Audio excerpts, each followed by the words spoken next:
What's going on, friends? It's Anton Daniels, and I got to have a conversation with you guys about Teach Henley because you see how the sun is hitting me? This is no finesse, no makeup, no filters, no none of that. This is 100% Teach Henley. I use it in the morning as soon as I get up, right after I pray and brush my teeth, jump in the shower, and I'm hitting the streets because you never get a second chance to make a first impression. So even though they're giving you 40% off your first order, 20% off for life, even though you may get a free gift, forget all that, right? Because we would do this even if it was full price because it's worth that much. I'm in the streets, I'm kicking it with people, and I see Dusties everywhere. You don't want to be them. You want to separate yourself. And the way that you separate yourself is self care. Ladies get it for the fellas. Fellas don't wait for the ladies to get it for you. I'm about to hit the streets right now and I'm feeling confident. I'm feeling great. I mean, I already got confidence, but to have that extra boost of confidence, knowing that you've taken care of yourself and you set yourself apart from all of the rest of the sheep that's walking around making bad decisions on a daily basis. And it's reflected in their actions. It's reflected in the products that they use. It's reflected in the people that they follow. And so if you're trying to level up, if you're trying to make sure that you look good, they're going to send you the pack. They're going to give you all of the instructions on how you're supposed to use it. Then make sure you get your Teach Henley. Again, 40% off your first order, 20% off for life. Get your free gift. Make sure you tap in with your boy Anton Daniels because Unc is never going to lead you wrong. I would never have you use a product that I don't use myself. Again, they've been rocking with me for a long time. Make sure you get your Teach Henley. I love you. I appreciate you. I'm going to holler at you guys later.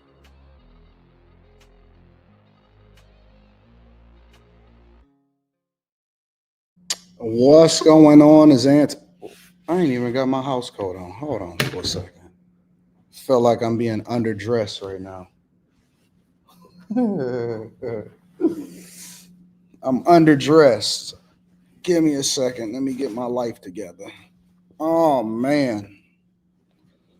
Oh man. Since we all the way back in the morning, we got to get our life together. You know what I'm saying? So we here. We here. What's going on, friends? Is Anton from AntonDaniels.com. I appreciate you guys. I like this time a lot better too, Gregory. I appreciate you guys for continuing to rock with us. Thank y'all for continuing to hold us down. We are in the building. It is Wednesday, December 3rd, 2025, year of our Lord. We had an awesome show last night on After Hours. Also, on top of that, it's cold outside. I'm about to be going on tour, you know what I'm saying, on next year. You've been missing my lives, prime time. What kind of nonsense is that? Hey, I had to re-upload the show from yesterday because apparently I mistakenly deleted it. I don't know how that happened, so I don't know. I don't know what's going on.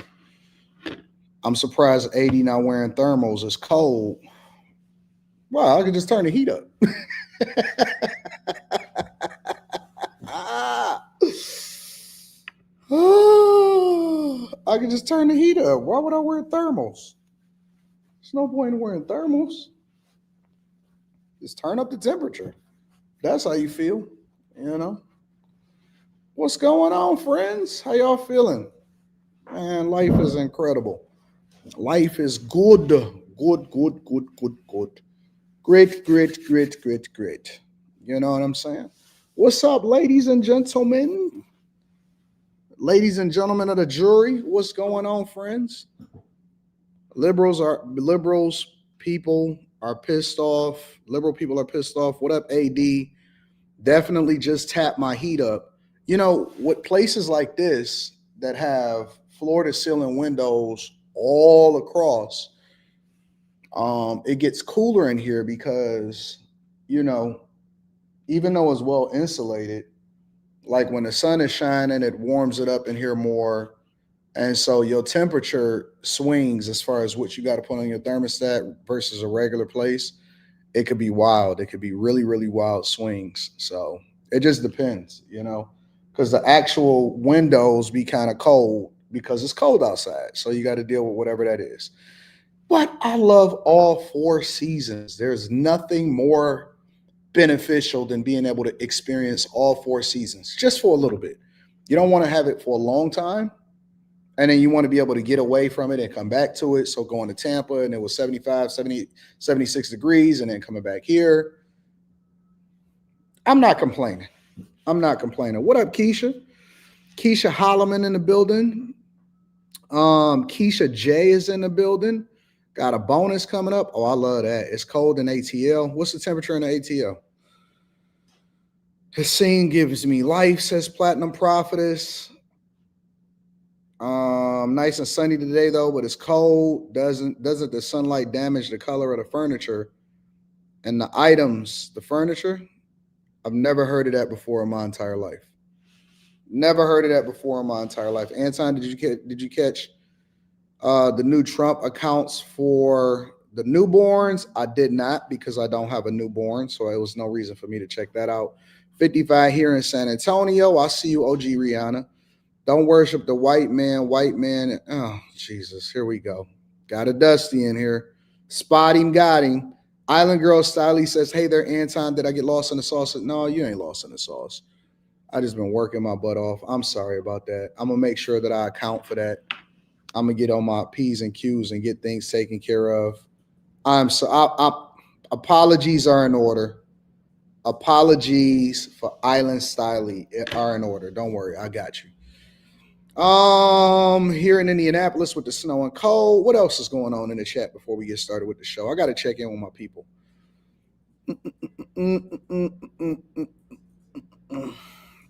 What up, Corey P? William, Slide Train in Miami said happy birthday to myself. Yesterday I turned 49. That's a blessing. Shout out to you. Melissa Carmen, what up though?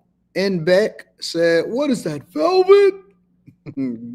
Gilly Ori, Mr. Robertson, Nicholas Henry. When writing out your list of what you want, how detailed are you? It just depends on what it is that I'm talking about. If I'm talking about,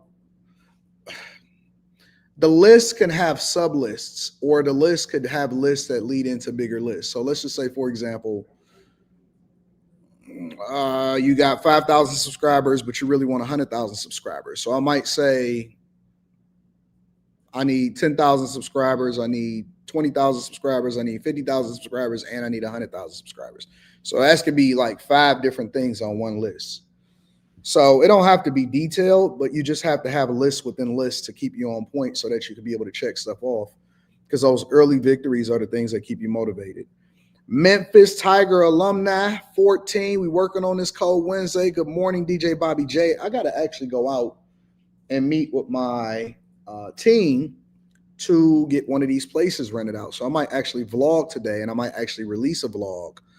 We do have a Patreon live stream tonight. I'm thinking that it'll probably be around somewhere between 8 and 9. So I will post that on the Patreon, and we're going to be talking about business. So it's kind of like a Ask Me Anything.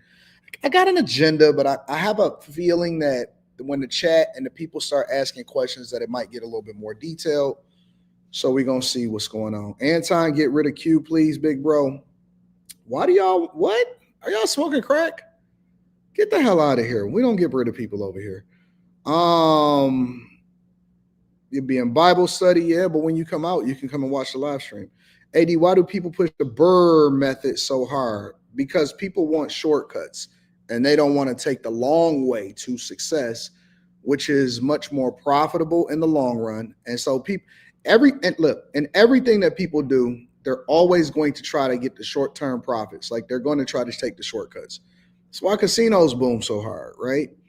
People are always going to try to 20x, 30x, 40x their way to success, because, you know, it's just greed. It's greed, it's lack of patience, and people don't want to build it from the bottom. And so they're always looking to do some form of arbitrage to get there. I'm a patient person. I've been taught to be patient my entire life.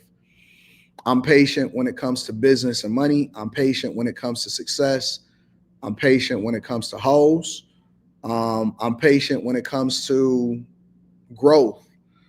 I always feel like life is always going to be better on the back end than it is on the front end, and I've been right about that. So patience is absolutely one of the things that'll help you to be great in life, and consistency. Patience and consistency.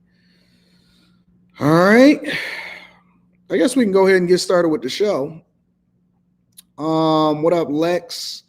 What up, your car? What up, Terrible People Podcast? What up, Treese? What's up to everybody? It gets greater later. Facts, Danny. Facts. All right, y'all. K Cooper in the building. I see all of my friends and family. I'm a chef today, AD. All right. Those lotto players have no patience. Facts. Tiana Ross. Nichelle. Eddie says, why do you ride so much for Trump? That's a black thing that people say. Black people think that you ride hard or you jocking somebody or whatever when you agree the majority of the time and you align with what it is that they're doing. We've been taught to be disagreeable. We've been taught as a culture to be disagreeable. And they look for you to say something negative about somebody because they feel like you have to call them out or they can't be perfect and any of that type of stuff. We're just a disagreeable people. That's all it is. Hey, I was just checking in because I was live streaming. How's it going?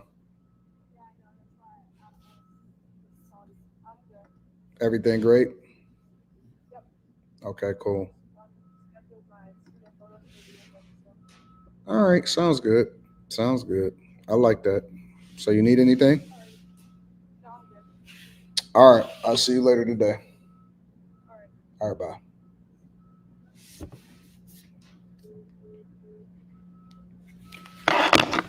All right, for my disagreeables, we'll go ahead and get started with the show. So make sure y'all tap into the Patreon. Best day to tap into the Patreon is the beginning of the month, and so you still there. I need to set a title for this. All right.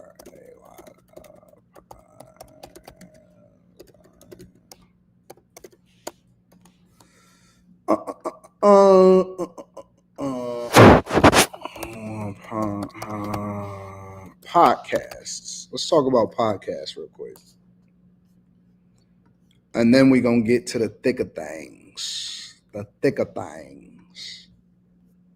Give it a title. Throw the title up.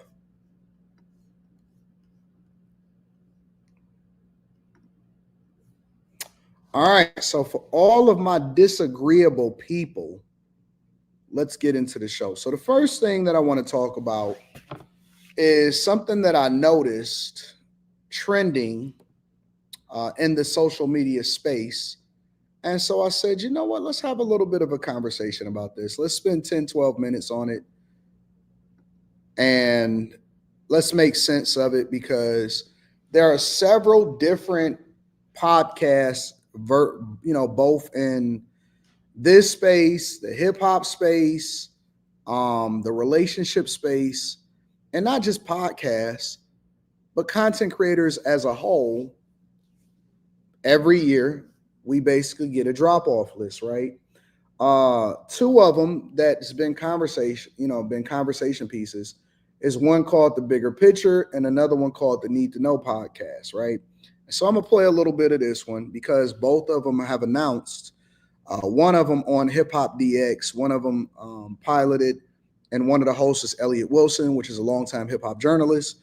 And this one, for example. So this episode is pretty special because we didn't come with an outline. We got nothing, y'all. We didn't come with any pre-planned notes, any pre-planned conversations for the most part. But it seems like we're at a crossroads right now, personally, professionally. Yeah. And we're probably going to have to take some time away. Yeah. And not really have a clear outlook on what the future looks like. Yeah, it kind of sucks. Right now, indefinitely, we really don't know what the course of the podcast is looking like. And say, well, let's just be real. Shit is expensive. That's one aspect. That's one. Yeah, we'll go through all of them because I don't think people really understand what this shit takes, especially when you have so many other things in your life, in your personal life, family, money, career, work, etc. So one thing on the list being it's getting harder and harder to afford keeping the lights on here, to be quite frank with you guys. Well, let's give them a little bit of insight, Alex. Yeah, how about that? Instead of going to be transparent, let's be transparent. We've paid for everything from the jump. So what you see here, right, is it looks like a creative space. I don't know if they're shooting in a podcast studio, or if they built this themselves in somebody's basement, or if they built it in a building where they got to pay rent for.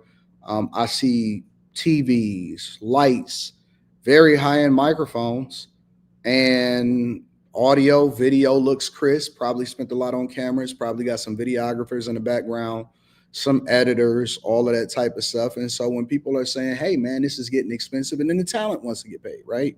The different people, they want to draw a salary. And so podcasting, content creation for a lot of people is no different than any other business that you see popping off. So when people tell you that creating podcasts or businesses are not businesses, don't think for 1 second that that's true.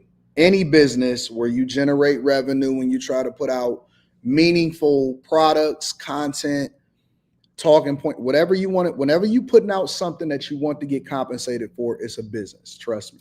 All right. So you see all of this, and a lot of people say, hey man, I want to get this up, and I want to start a podcast, and I want to do this, and I want to do that. And I'm going to hire some people. I've recently been contacted by several different companies that are asking me to streamline, and can they join in on doing this for my show and doing that. And they want to jump into the editor game with me as far as like taking control of things and all of that.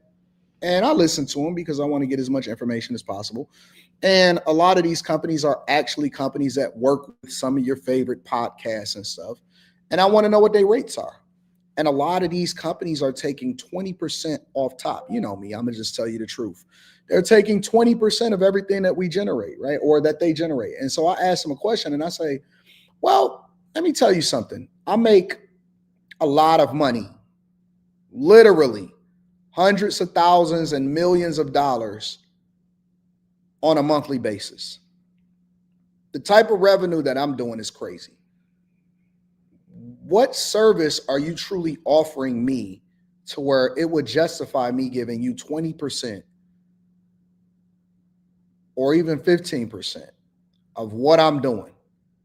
That, do you know what type of number that is? Do you know I'm a businessman first? Before I ever decided to jump on a podcast, I was always a businessman first. You got to make it make sense for me. We're not going to get into those conversations, but let's play a little bit more of what they got to say. And then I'm going to give y'all my thoughts on the whole content creator podcast space. So obviously anybody who's been tapping in with us, we've been an independent podcast for the beginning and always have been since its inception. Since the inception of the podcast, Yeah. Alex and I came together, and every single thing that has happened with the podcast has been funded from us until we got to a point where the business and the podcast was making its own money. Yeah. And again, I do want to just highlight all of the supporters, all of the listeners, anybody who's ever clicked, hate click, love click, all of this shit. It all matters and it all has helped. But we've been doing this for a while now. Almost close to a decade. Yeah. We've seen some of the biggest highs. We've seen some of the lowest lows. We've had different iterations of the podcast. We've been in different studios. Mm-hmm. We've rented studios. We've bought studios. We've rented equipment. We've bought equipment, right? Yeah, we've had amazing people along the way. But I think right now, coming into this year, we made last year. So coming into this year, we made over 6 figures. Yep. We made, I want to say, close to last year. In totality? As a podcast, put everything together. From ads. If anybody, again, go back and listen. We had maybe 3 to 6 ads per episode. Remember them Burger King commercials? I mean, McDonald's. Be respectful of the people that held us down. Shout out to McDonald's. It was McDonald's. It was Underdog. It was Walmart. It was Hulu. Yep. It was Hennessy. It was Trojan condoms. Yeah. It was M&M's. It was a lot of the big brands. DEI initiatives. And even before we get to DEI, I just want to kind of paint a full picture for people. Yeah. And walk them down how we kind of got here. And again, there's different layers, but let's just start with the financial. All right, so that's enough. We don't need to get any more. It is what it is. So a lot of these podcasts are going away, and it's funny because they had all of these big sponsors and reads and all of this stuff like that, and they still cannot sustain. They still cannot justify continuing on, and they are dying. And kudos to all content creators and podcasters that have tried whether they have been successful or not successful. Kudos to all of you, because just like any business, it is a rough business when you don't understand the business. And I didn't even take any sponsorships or anything like that, because I felt like it was important for me to prove to myself that I could build a sustainable business model without anybody's help. And not only that, I was one of the earlier pioneers when everybody was telling me, nah, man, Patreon, what is that? Now we 20,000 plus strong on Patreon. And now you see all of the other people trying to jump on the bandwagon. Oh my God, join my Patreon. Oh my God. And that's just funny to me. I think that that's hilarious. But neither here nor there. No, ads are good, Anton, but the numbers still got to speak. I didn't say that ads are bad. I never said that ads are bad. I said that I didn't want to take any sponsorship money because I was unwilling to compromise my platform, and I wanted to build it to a point to where I could say, listen, if you want to do business with me, then you just gonna have to get on board. I'm not acquiescing over, nor am I going to compromise how I talk, because I'm not gonna let you be in a position to pull anything from me. If you get into this, you're gonna have to get into it based off of the fact that I'm him. And so I was willing to take the long road, the same way that I tell y'all all the time. I was willing to take the long road. The Urban X family is back on Thursdays, and they are independent. Yeah. And then you have the another group of people, right? Another group of people who are basically being funded, right? And y'all heard me talk about that when I was going back and forth and having conversations with Gilbert Arenas. And, I don't want to take any money from people or companies that I don't necessarily care for as far as how it is that they're affecting the general public. So I don't take any gambling money. I don't take any money from the DraftKings, and they propose and pitch. Of course they did. They want to take advantage of my audience, DraftKings, the FanDuels, the Hard Rock, all of that type of stuff. I'm like, you know what? That's just not really my style. I don't want to do that. I'm not really interested in it. And so I just kind of move to the beat of my own drum, and I do what I want to do when I want to do it. But I don't think that a lot of these people even understand the game. I don't think that they really understand the play. I think that a lot of these podcasts are boring. Not saying that they're boring, but I think that a lot of these people, the prize picks and all of that. I think a lot of these podcasts are boring, and I also think that they are not innovative enough. And despite the fact that a lot of these places have these huge teams and productions and videographers and producers, and you see all of these people doing all of this stuff, and you see the rappers getting into the game, they do their podcasts, and the athletes and all of this stuff. There's going to be more that fall off. There's going to be some that come. There's going to be some that go. And then some of them will be able to stick around and stay in. And what it really comes down to is you have to have multiple things to be successful in this game as well as in any other game. You just do. You got to have a different type of skin. You got to, not be able to get easily offended. You got to understand how to monetize and where the money is. You got to be able to put your own money up. And I just think that this is a game of endurance, and you got to be able to hold your own. Very few people are even able to do a show by themselves. Matter of fact, hardly nobody can do a show by themselves. Nobody. Absolutely not. Hardly is that's why when you see a person like a Candace Owens, you got to give her props, because Candace is a powerhouse that never even needed the Daily Wire. The Daily Wire needed Candace, not the other way around. There are people that are unique that are able to do this by themselves, and they don't need no help. They don't need help. That's why you got to salute those people, regardless of whether you agree with it or not. You got to salute those type of people because they're powerhouses. And I think that there's a group of people that are special, and there's everybody else. It's just the facts. So I don't think that the space, and I hate when people make the argument, well, everybody getting in it, and so it's all, no, that's not why. It don't matter how many people get in it. If you great, you're going to be great. There's great restaurants that open up and they just going to be packed every single day, and then it's going to be everything else, right? There's phenomenal businesses that open up and it's going to be popping, and then it's going to be everybody else. Like, it doesn't matter how saturated the space is. If you are great and you are unique in your own right, you will be able to carve out a niche for yourself.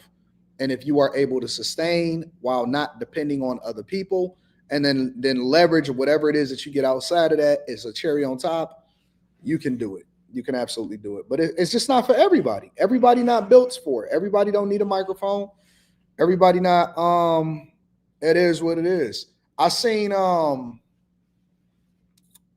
another note, I seen, somebody had told me yesterday in this chat, they said, Anton, did you see Blinker? Did you see Blinker? He had did an interview with Brian McKnight kid and the mother. And I said, no. So somebody sent me a clip that they had posted on TikTok or something like that. And they didn't give any groundbreaking information or nothing like that. All the son really said was he confirmed that Brian McKnight was telling the truth. But that's not the caveat here. That's not the caveat. The caveat here is this. This guy was supposed to be the esteemed journalist, Dr. Blinker. He was supposed to be the esteemed Dr. Blinker. We've drawn him into the messy sector. Now he's Tasha K. You see how much power that you have over people into determining what they're supposed to do? He's supposed to be a former CNN anchor, Al Jazeera teacher, and he's over there blinking on a podcast trying to get his Patreon up by being into the messy sector. I can't believe that Blinker has stooped this low just to try to prove to people, to prove to Brian McKnight, and he don't even realize that he literally cares. He'll sit there and tell you, oh, I don't care. Oh, no, I never checked. Oh, I don't watch. Oh, he watches everything.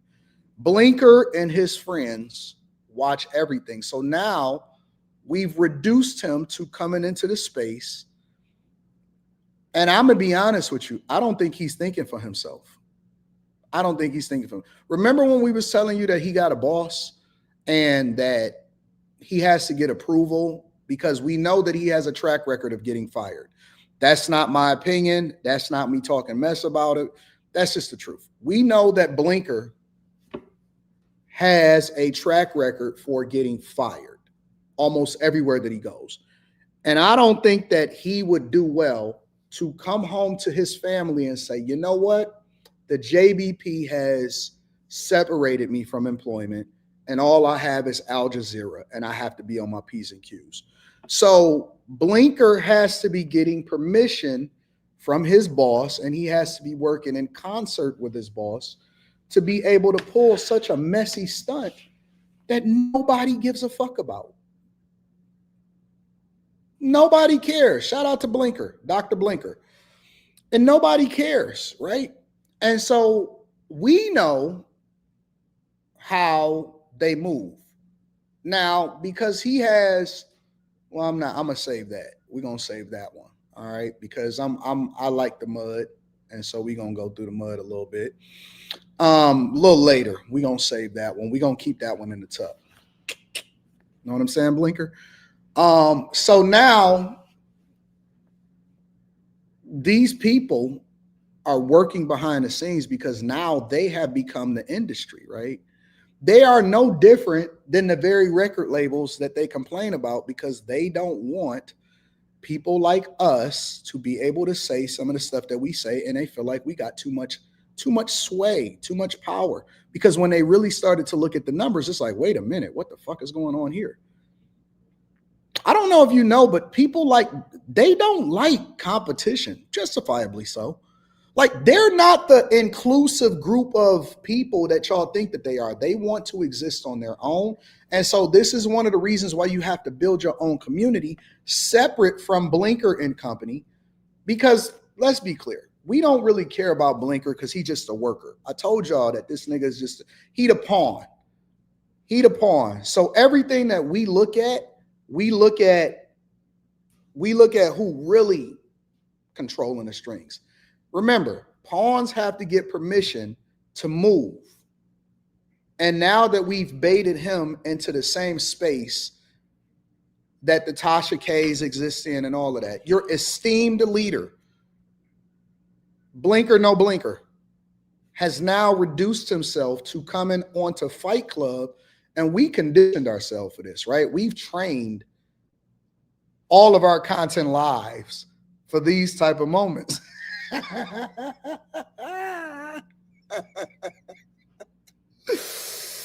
So now Blinker no Blinker is in the messy sector, sitting with Brian's kid. Now, the interview did exactly what it was supposed to do as far as our Brian McKnight interview. Brian is happy. I'm happy. Nobody feels the need to have to go to the gatekeepers, the new gatekeepers, in order to have their conversations or to get their shit off, because they don't have to acquiesce or sway over to these people. So now Blinker, for those of you that may not understand, Mark Lamont Hill is Blinker no Blinker. Blinker, Dr. Blinker, has now went and sat, and by the way, let me say this also. You got to go with your strong suits, big dog. Dr. Lamont, Dark Lamont Hill, Blinker no Blinker, he is a horrible interviewer. Oh, that's what I'm talking about. Shout out to you, big dog. Just hit millionaire status before 29. This literally just came in at 10:41 a.m. Oh, let me flip that around. Y'all may not be familiar. Hold on, let me flip that around. This is what we do. We're changing lives. Hope you are doing well, Anton. Thank you for your mentorship. I just hit millionaire status before I hit 29. Shout out to Black people that we're changing lives on. That came in at 10:41 a.m. 10:41 just right now. Shout out to my new millionaires. Shout out to the new millionaires that we're making that just hit millionaire status before they turn 30.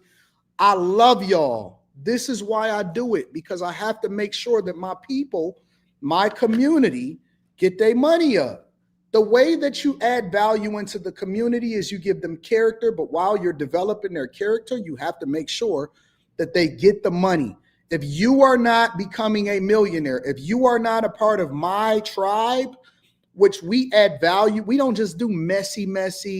We do real meetups and real life, and we change lives. Shout out to my mentees. Shout out to my mentees who have just the new millionaires.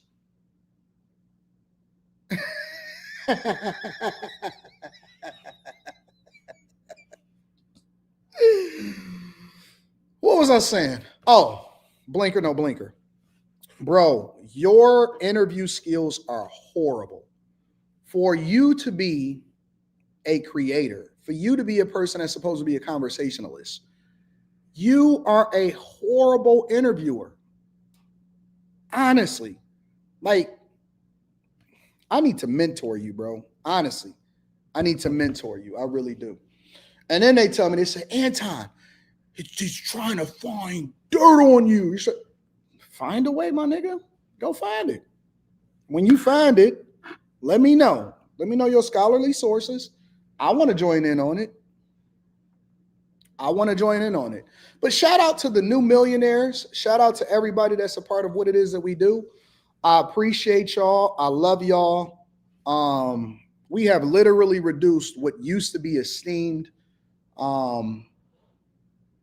degreed people. We have reduced them to getting into the messy sector. I can't believe it.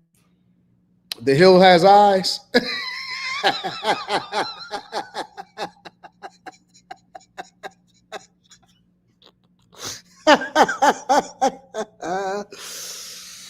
Oh, you know what I think is gonna happen? I think we gonna start getting in the mix, and we about to start breaking all of this shit down. Yeah, I'm here for it. I'm here for it. I'm here for it. I'm here for it. Shout out to the Hill has eyes. Y'all ready to get into the show? Just my little morning monologue, just giving y'all my authentic thoughts. Let's get into the show. What up, Mika?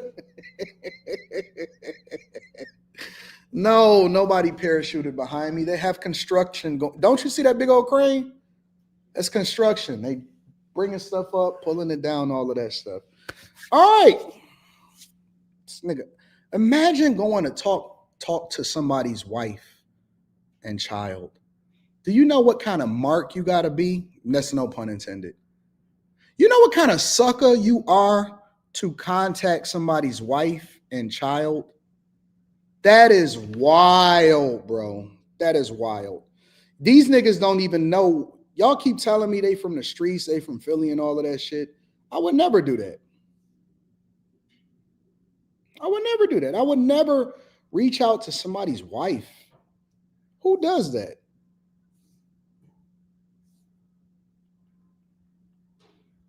Who does that?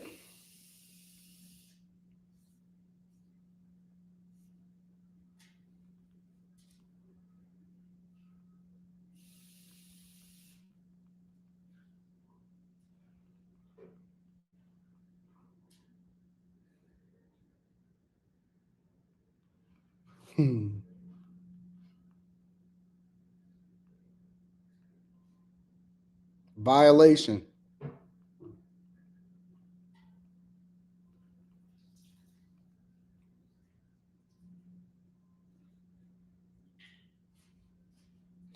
Violation. Violation. That real ones don't do that. But see, these dudes they've been in the industry too long, and so they got that Diddy in them. Take that, take that, take that. It's the D, the I. It's Diddy. Hold up, it's Diddy. That is the weakest thing that I've ever seen in my entire life. Reaching out to somebody's wife. That's something that we would do.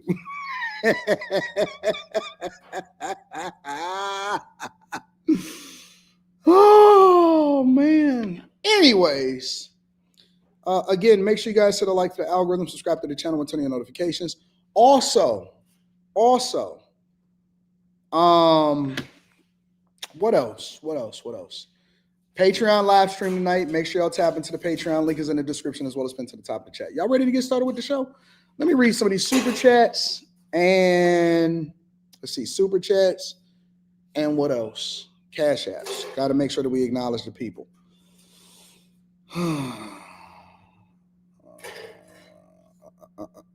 I want to give a shout out to Mike That Dude. Shout out to Mike That Dude.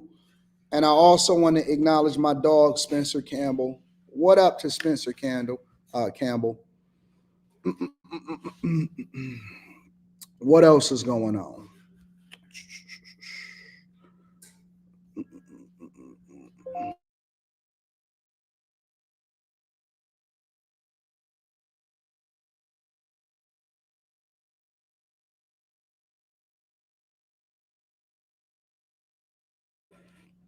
All right, let's see what else is going on.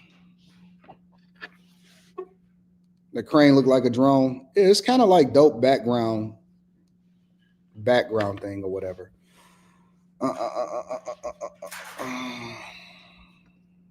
Larry Summers, 5556 says, show ends, so why wouldn't podcasts eventually end? You make it through 3 to 5 years and have high profits, you should be proud. Yeah, I think that people should be proud. And it don't matter if you failed. It don't matter if it was never profitable. You tried something. And you try, you evolve, you get business lessons, and you move on. TS Car Wash and Detail Services. Joe Budden talked about this on his show. He be playing the song Another One Bites the Dust. But Joe told Elliot to do it on his own, but he took the money instead. Joe say when companies give you $3 million for a year or so, just taking your audiences. So when that year is over with, they not signing you again because they got everything that they need from you now. Well, Joe would know because he's been in the game for a long time. KFC with Barstool also, he been with them for 10 years. AD, why people with resources, probably a couple dollars, want to go independent? Example, Joe and Jada don't own nothing over there. Why would people with a couple dollars won't go independent? Is that what you're saying? Example, Joe and Jada don't own nothing over there. Rock Nation and Colin Cowherd own it. Gilly and Waldo sold 50% because it's easier to not put your money up, but then you don't have as much equity. But then that means that you got skin in the game, right? Because whether you rise or you fall, it's all right. Let me revise it like this. It's easier to fail on somebody else's dime. It's easier to fail on somebody else's dime. But when you do it on your own and you fail, it hurt more because you had to put your own money up. Also, on top of that, when you win, when you hit it big, you get a bigger percentage of everything. And that's why we do it on our own. We get everything. We take everything and we keep 100% of everything. Can you do a new money series, advise on what mistakes not to make and where to go next? I could do it on Patreon. You want me to do that as a part of the business series that I'm doing starting tonight?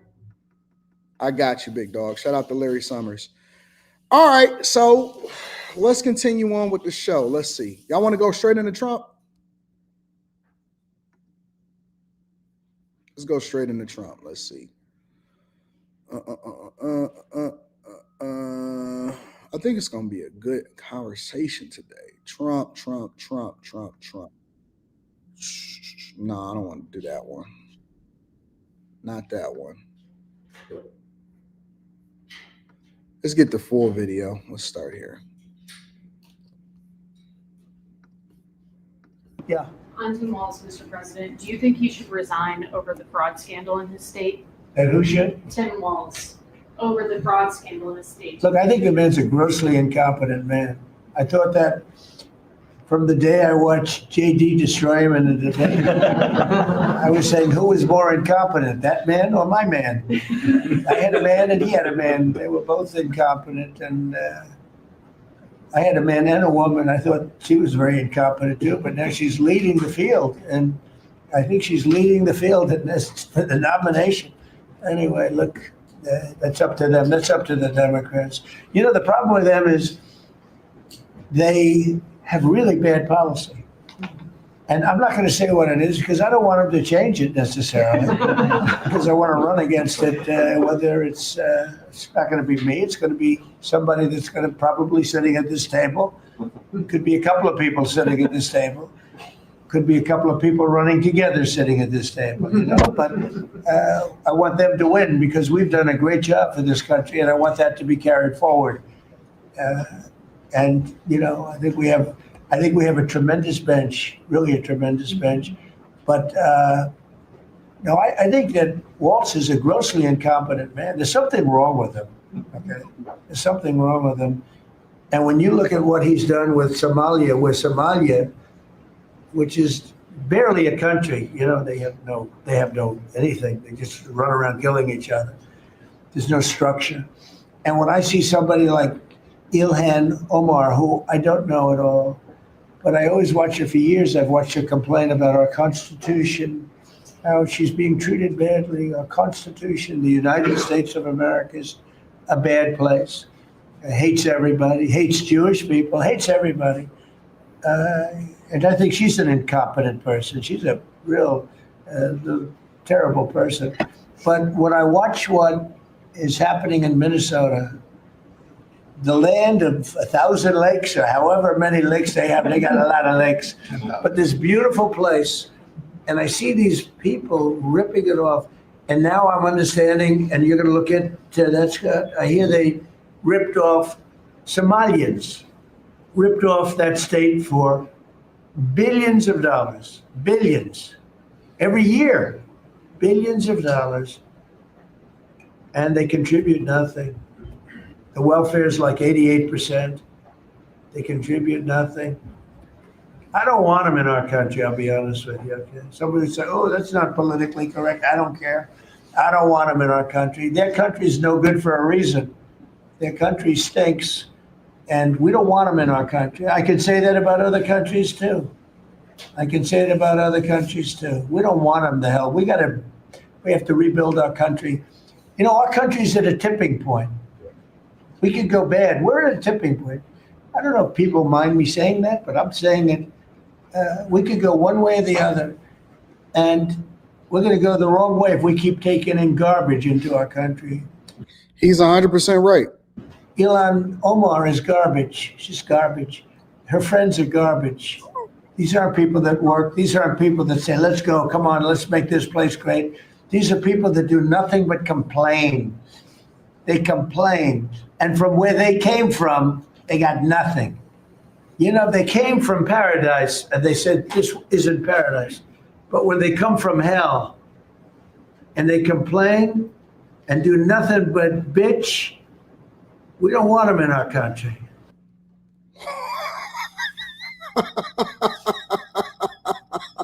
Paradise.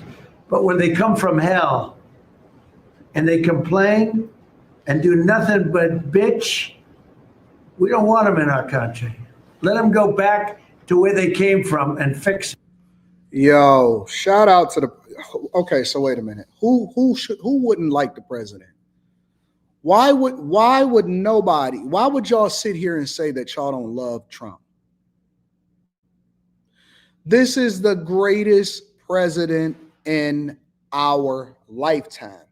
The greatest president in our lifetime. And because he's saying it with his chest and he's making no apologies about it and he's not being politically correct, but he's saying exactly what the truth is. I ain't even gonna say he's saying what he feels. He's saying the truth. Let's be honest. The only thing that we was really recognizing Somalia for was the pirates on Captain Phillips. Somalis in this modern day and age had become famous for stealing and being pirates and hijacking boats.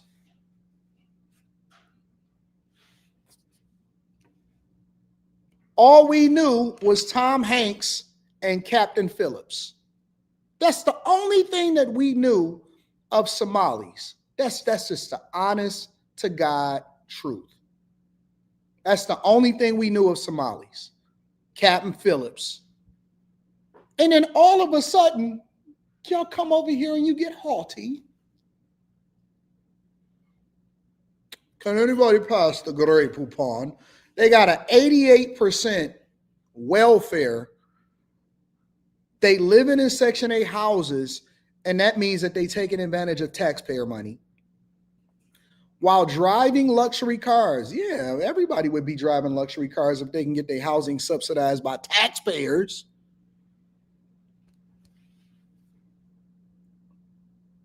And then got the nerve, not even born here, to talk big stuff, big talk.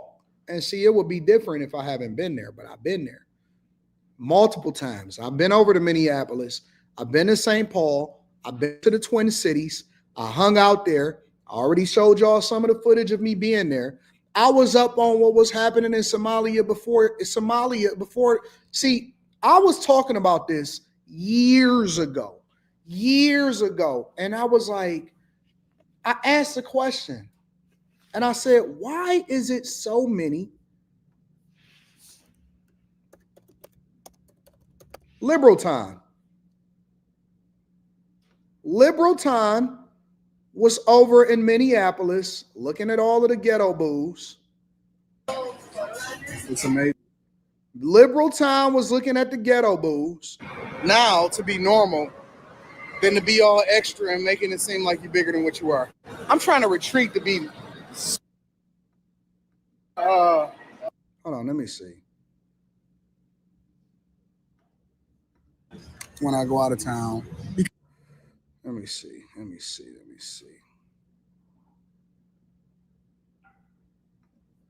I know she competes tomorrow.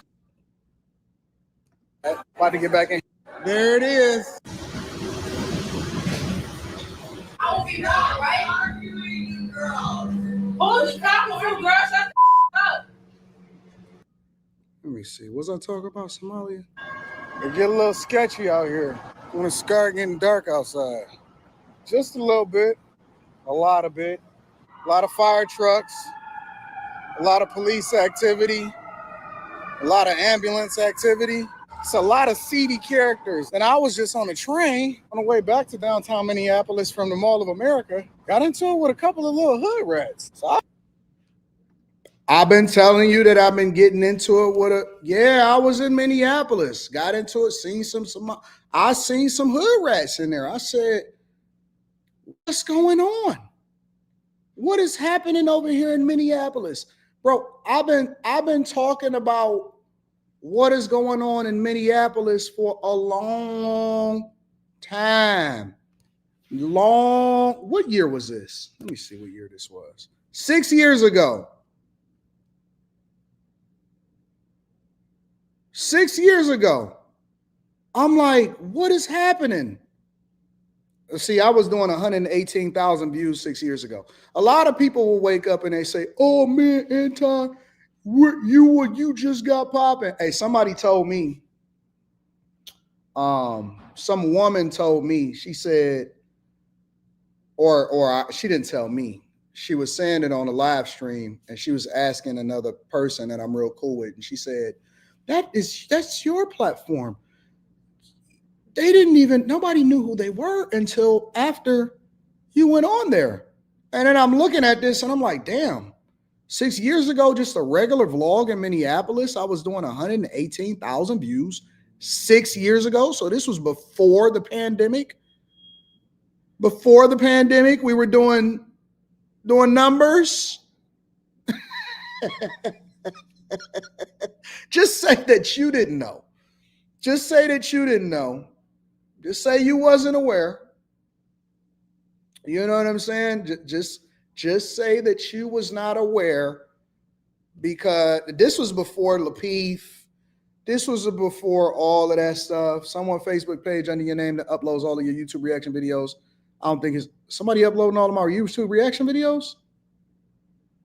We'll get to that in a little bit. Just say that you don't know, and then we'll figure that out. Let's see. Anton Daniels.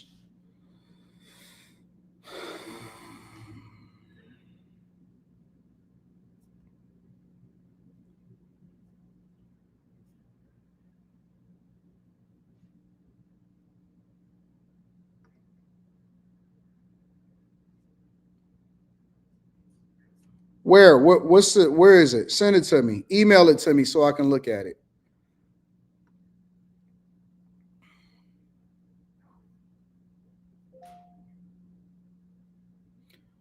Where's all it? Where did all of these Anton Daniels come from? I got my Facebook account back. Where are all of these Anton Daniels?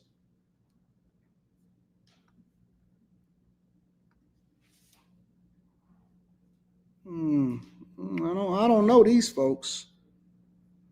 Maybe they are real Anton Daniels. Who are these people? That ain't me. That certainly ain't me. You said somebody is uploading all of my reaction videos?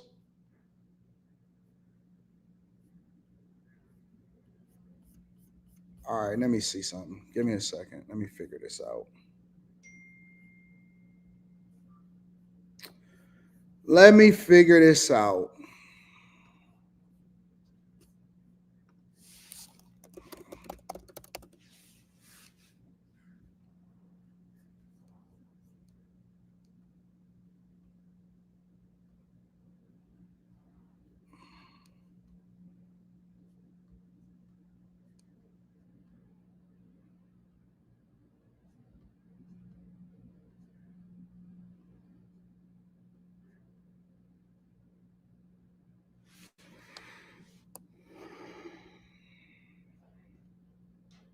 I don't see it.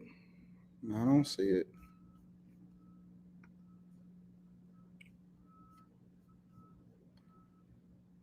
I don't see it. I'm sorry, y'all. I'm not aware. I'm trying to figure out where these people are, who these people, who these people.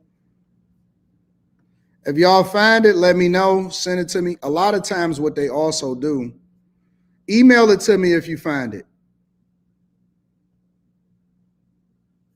All right, email it to me if you find it, because a lot of times what they do is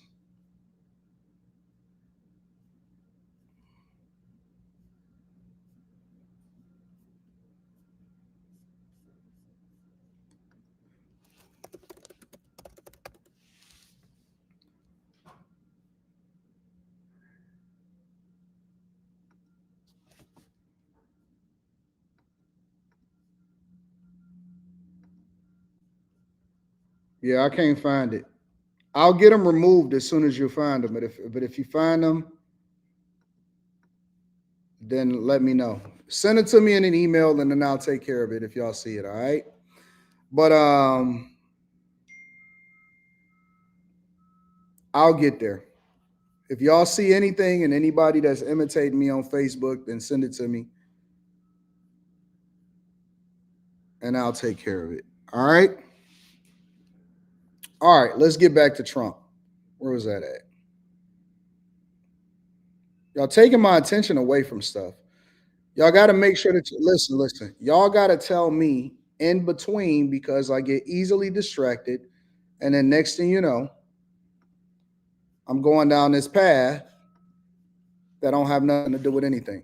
Anyways, what I was basically saying was that these people come over here in the United States of America. It's called Room 9, the fake page.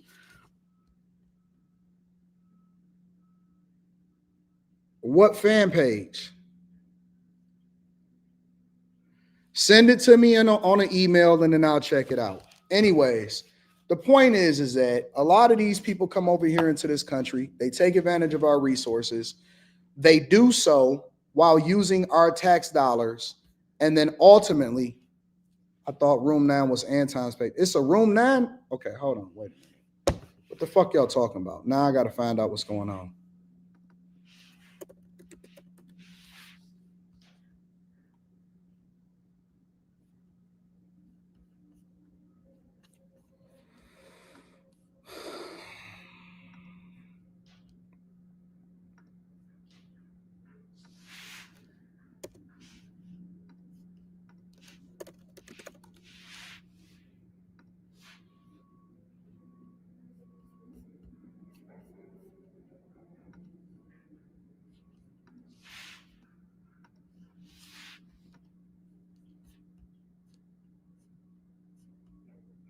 I don't see no Room 9.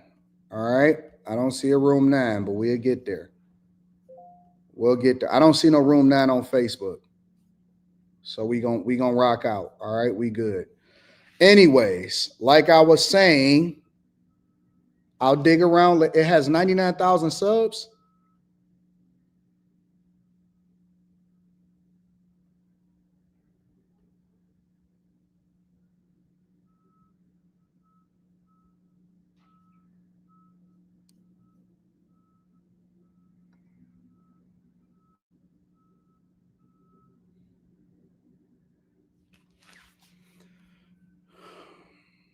Oh, you talking about the regular Room 9 on YouTube?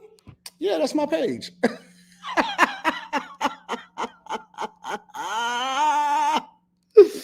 Yeah, that's my page. If you're talking about the regular Room 9, yeah, that's mine. I own it.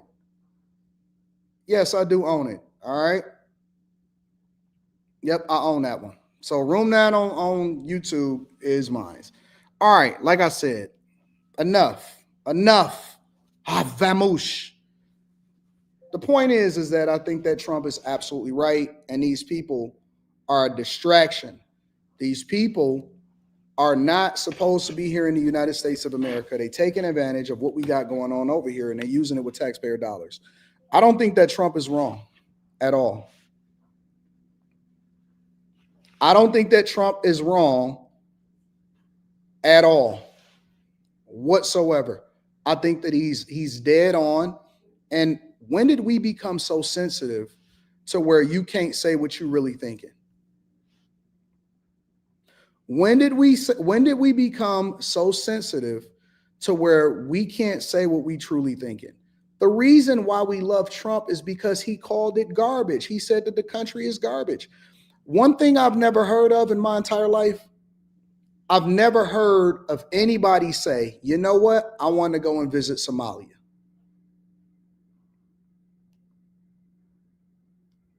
I've never heard one person in my entire life ever say, man, you ready to go to Somalia?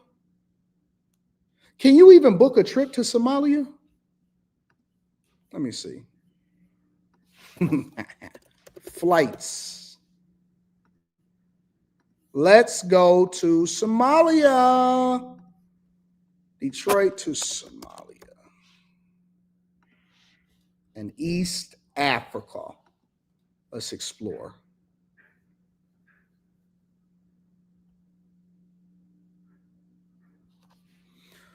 Three stops, 4 stops. Jesus, you got to go through 4 stops to get to Somalia? Good gosh. You got to go through 4 stops, 3 stops, 36 hours? Heck no. And look at the boat. Look at the picture of the boat. Look at the picture of the boat. And this is where they was stealing all of the this is where they was taking their pontoon boats and they would jump over here. See, this is why you can't even let them be. You can't even let them be on the water because they not using it to build up and to look good and to sell themselves and create industry. They over there using piracy. They're using piracy to go off the water and to steal. I'm good. Yeah, I don't think that even a Somalian man that they deported back don't want to go back there. He's begging to come back to the United States of America. Nah, I'm good, bro. And they got the nerve to be disrespectful. You got Ilhan Omar sitting there with her pompous ass looking stupid, and she's over there being super disrespectful. Nah. I'm good. Maybe we should hold on. Let's do a Google Maps just for shits and giggles. Let's do a Maps. Has Google mapped Somalia?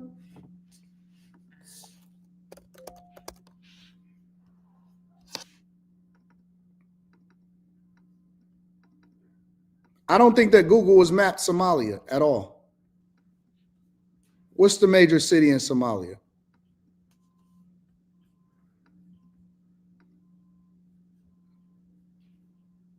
This is a major city. Major road, major city. Let's go down in there. Let's see what's down in the Somalis. Somali world. I can't even drop the little man in Somalia. You know how you can drop the little man for him to be able to go to the streets?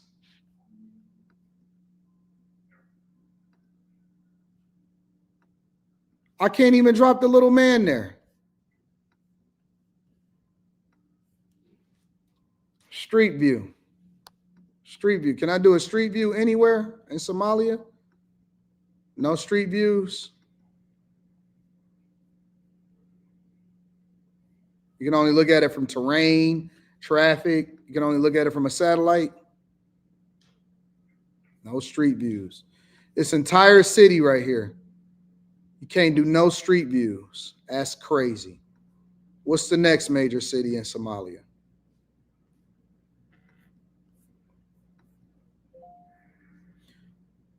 No street views because it'll have like a blue line. Can't do no street views over there either. Let's go over here. I'm pretty sure this is where they set stage piracy. No street views over there either. All right. Got one road in, one road out. All right, I see. Let's go over there. See if we can do a street view here. Nope. All right. Well, I guess that's it. No street views anywhere in Somalia because they don't want the Google vans to get stolen.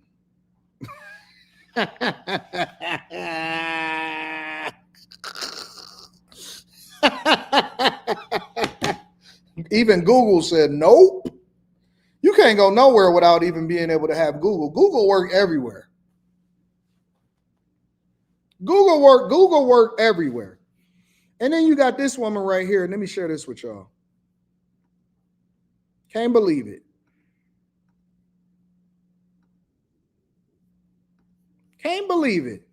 Got the nerve of y'all to sit here and talk nonsense. That's why they cover their faces. The racists are actually just jealous of Somalis because of how successful we became in a matter of one generation. Imagine somebody saying that you're jealous of a Somali. Imagine somebody here in the United States of America that could have been piss poor in their own country, sitting here telling you that we jealous. Jealous of what? Jealous of your open-toe sandals?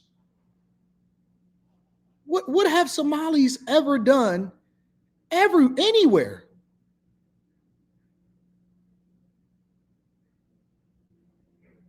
Imagine somebody telling you that you're jealous of them in your country that you pay taxes for. And I was watching a lot of videos that are coming up on my For You page where people are saying, how come Somalis have nice cars and we don't? We've been here like how many generations? We were born here. Our ancestors are from here, but Somalis drive nice cars. Because they use Section 8 housing, and I'm going to give you the real finesse. And they use a lot of government tax dollars to survive through, and this is why the Biden administration and people before him, Obama, Biden, all of them, this is why they should be held accountable, bro, because they basically brought over a bunch of entitled people that's now sitting here and they children is talking shit to you. Like you nothing. They spend their money on what they want, and then they spend your money on their living situation. This whole thing is just making me realize is jealousy. They're jealous of our success because they expect us like to be at the bottom of the bottom, right? And then we come here one generation, we work hard, we save our money. And Somalis are not the only community that committed fraud, okay? We're not all committing fraud, okay? Every community has bad apples, but they're trying to use that as leverage to hate on us, right? And attack our community. But what it is like when you're an immigrant group and you're Black on top of that and you're African, they hate you to be successful. They hate you to be successful. Now, if we were like European immigrants, like maybe Bosnians who are Muslims, but... Let me tell y'all something, bro. For all of my Black folk that's watching this right now, for all of my white folk that's watching this right now, for my white apologists, all of that, I want you to know that we are not all the same. Stop grouping Americans, no matter where you're from in America, real Americans, especially Black Americans, in with Africans. We are not the same. I need y'all to understand this. The hue and the melanation inside of our skin does not mean that we are the same. We are not. We are Americans. And I need y'all to be able to separate the two.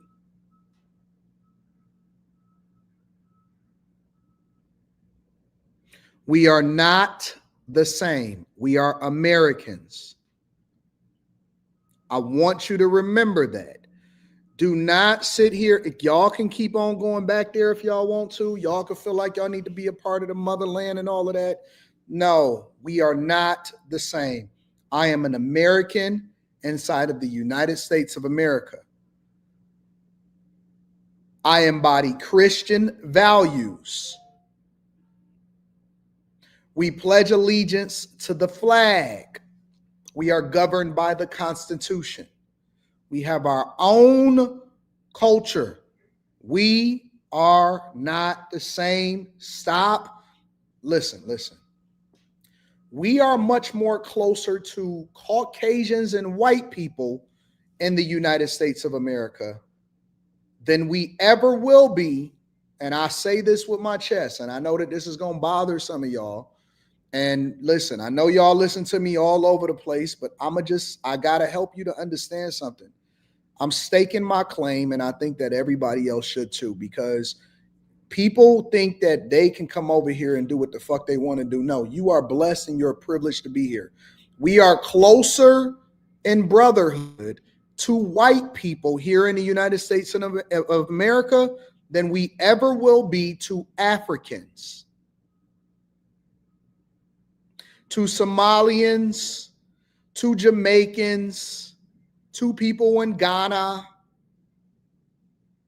East Africans, West Africans. We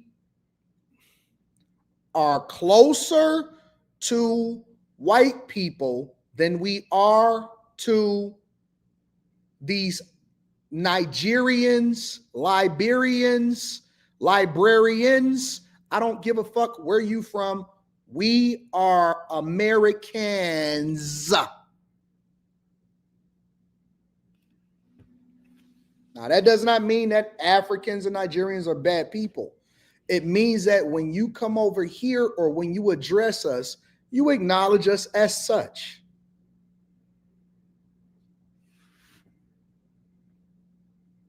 That's just the truth. Now, you cannot like it. It could bother you. You can feel some type of way about it. But that's our flag. I ain't never, ever been, nor will I ever probably go over into an African country. I don't even care. They don't even like us. Most of them don't like us. Bro, when I went over to Minneapolis, I got all of the, hey, what's going on? Hey, y'all need some work? You know, can I help you? Whatever, from white people. And the Somalis never spoke to me. If you want to know what the truth is. The Somalis never speak. They don't speak to you. They don't show love. They don't welcome you. They look at you and be like, what are you doing over here? The white people be like, hey, what's going on, my friend? How you doing? Where you from? You from Detroit? Oh, man. Yeah, man, I'm glad to have you here. What made you come over to St. Paul? What made you come over to Minneapolis?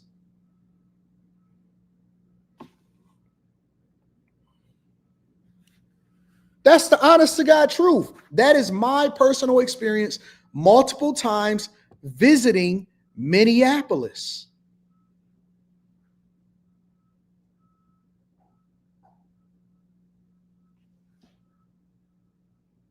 And if I'm lying, tell me differently. If I'm lying, I'm flying.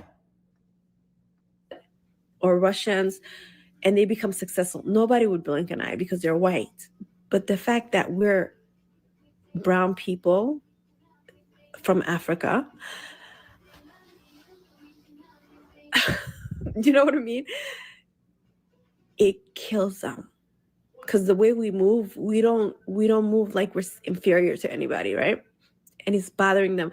And our name has reached the White House. That's how powerful the Somali community is. Wallahi, I have this thing where if Somalis work together, the only problem Somalis have is like, we need to build our country back. Wallahi billahi, we could have been a superpower nation. How gifted Allah has made Somalis in making money, in being successful, in being able to see opportunity everywhere they go. All right. I wonder why he couldn't do that while you were still in your own country. I'm just curious. How come Allah was only able to make you successful in America on taxpayer dimes? So there's this guy on my For You page, and he was talking about, I used to be a handyman, and I see Somalis, they all have nice cars. And then, the hate comments were down there, deport them, do this, do that. And let me tell you something. The reason why we have nice cars, nice clothes, we look good, we're shining, we're doing that is because we work and we don't spend our money on nonsense. We don't spend our money on like the latest fashions, the Spend latest taxpayer dollars wigs, money on the latest whatever. We save our money and we work as a family unit. We're not individualistic. We work as communities. We save our money and we help each other make big purchases that way. Somali community is very tight-knit. American culture is very individualistic. Everybody just, you're alone, you're expected to do everything yourself. In a Somali community, we work together. That's how we became successful fast. And we took, the opportunities that were given to us in this country. Is that wrong? Many immigrants before us did it. Why can't we do it? And now we're being punished for being successful too fast. That's just unbelievable. Unbelievable. And now they're trying to come at our community, deport them, do this to them. Even Somalis, wherever we go, we're still going to be successful. Even if you deport them, they can still make money. Wallahi. And you guys will still be in the US broke, living paycheck to paycheck. You see how they talk about you? Let me rewind it for you so you would hear the last part. Even if you deport them, they can still make money. Wallahi. And you guys will still be in the US broke, living paycheck to paycheck. You see how they feel about you? That wasn't words that came out of my mouth. That was words that came out of her mouth. People sent that to me. People literally sent that to me and said, Anton, you got to see this. Anton, you got to see this. I said, what? No way that she just said that. No way that she just said that.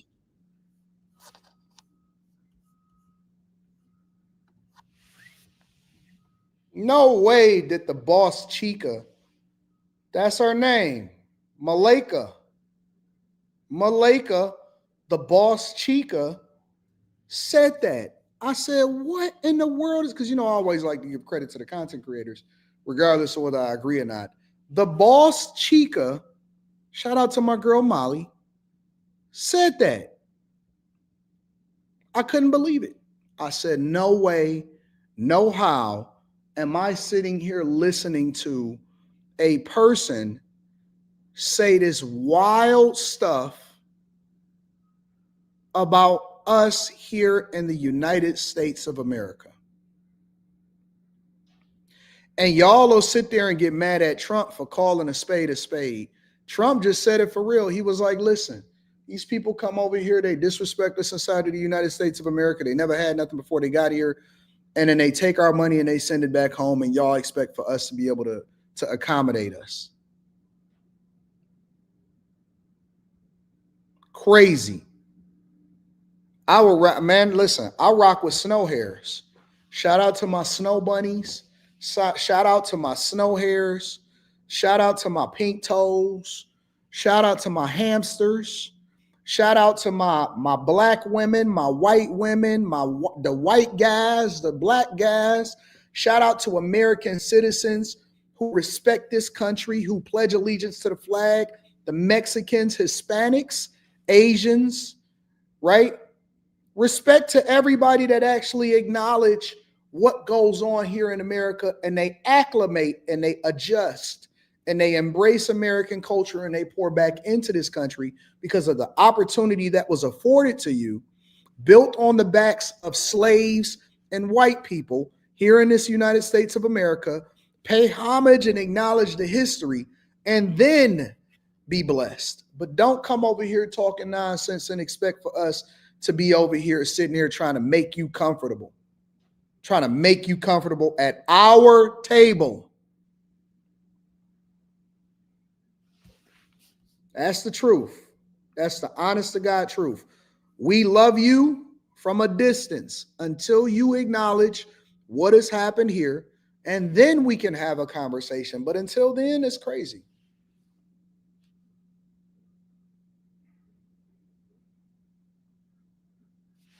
Crazy. Crazy, crazy, crazy. Make sure you guys hit a like for the algorithm, subscribe to the channel, and turn on your notifications. Unreal that we sitting here having a conversation about what other people, and then y'all be standing out there protesting. Oh my God, don't deport illegal migrants from here in the United States of America with your signs. Like, get the hell out of here, bro. Unreal. Make sure y'all hit a like. Let me see what y'all talking about in the chat. Elevate to the Unknown says, my man AD on a lot earlier, same time as the Patrick Bet David podcast. Who am I watching? No, AD. Shout out to Elevate to the Unknown. I appreciate you, bro. They need to rename Minneapolis to Mogadishu. Offensive TikToker says, didn't Ilyan Omar marry her brother? I don't know nothing about that chick, honestly. Whiskey Pierre Louis says, Anton, sir, good day. 51020 not working. What do you mean, on the super chats? I see plenty of people that look. This person right here. Elam says, the only people that should hold office or vote should be FBA and YTA. They are running our government and country into the ground. I was off the coast of Somalia deployed, and that country is hell. Quinn Sean says, I just asked Google why there were no street views in Somalia, and it basically said it was too dangerous. Aaliyah, what up? Aaliyah says it's the audacity. Okay, like go home and fix it. Facts. That's my baby girl. That's my baby girl, says America First, baby. Did y'all join the Patreon yet? Bag Chasers for life. We're going to be live streaming tonight on Patreon, so I'm looking forward to that. What up, Molly? Whiskey Pierre says, seems like she's talking about what China, Japan did. China and Japan is two different places. I just want to let y'all know that. Matthew Adams says, then go back and make money in Somalia if it's that easy. What's the Somali currency? Let's find out.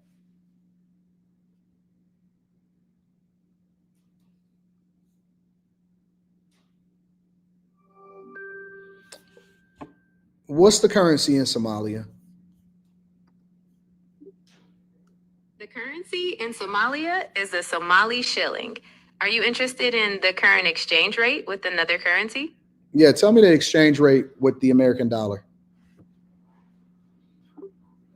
All right. Currently, one Somali shilling is approximately equal to about 0.0017 US dollars. So it takes quite a few Somali shillings to make $1. Are you planning a trip to Somalia, or are you interested in currency exchange for another reason? I'm absolutely not planning a trip to Somalia, but I would like to know $1 equals how many Somali shillings? All right, so one American dollar is roughly equivalent to about 580 Somali shillings at the moment. Did you need to know? What's their main dish? What do they eat in Somalia? What kind of tell me everything you know about, farming, things like that. I would like to know something like that. Somali cuisine has a rich variety, but a very common main dish is often a flavorful meat stew served with rice or a flatbread called roti. As for farming, Somalia's economy relies heavily on agriculture, with livestock being a major export, as well as crops like bananas, corn, and sorghum. Would you like to know more about specific types of farming or livestock? What kind of meat do they put in that dish? Well, beef, lamb, and goat are all common meats used in Somali stews. The specific meat might vary depending on the region or what's available. Is there a particular meat you prefer? No, I appreciate you. I'm done for now. You're welcome. I'm always happy to chat or provide information. Have a great day. See you, baby girl.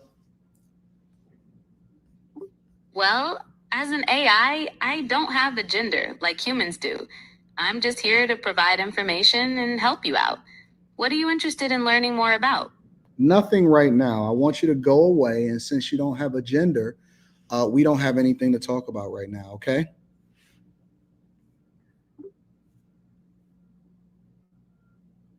See, that's how I like it. She just shut up. You know what I'm saying? She just was quiet after that.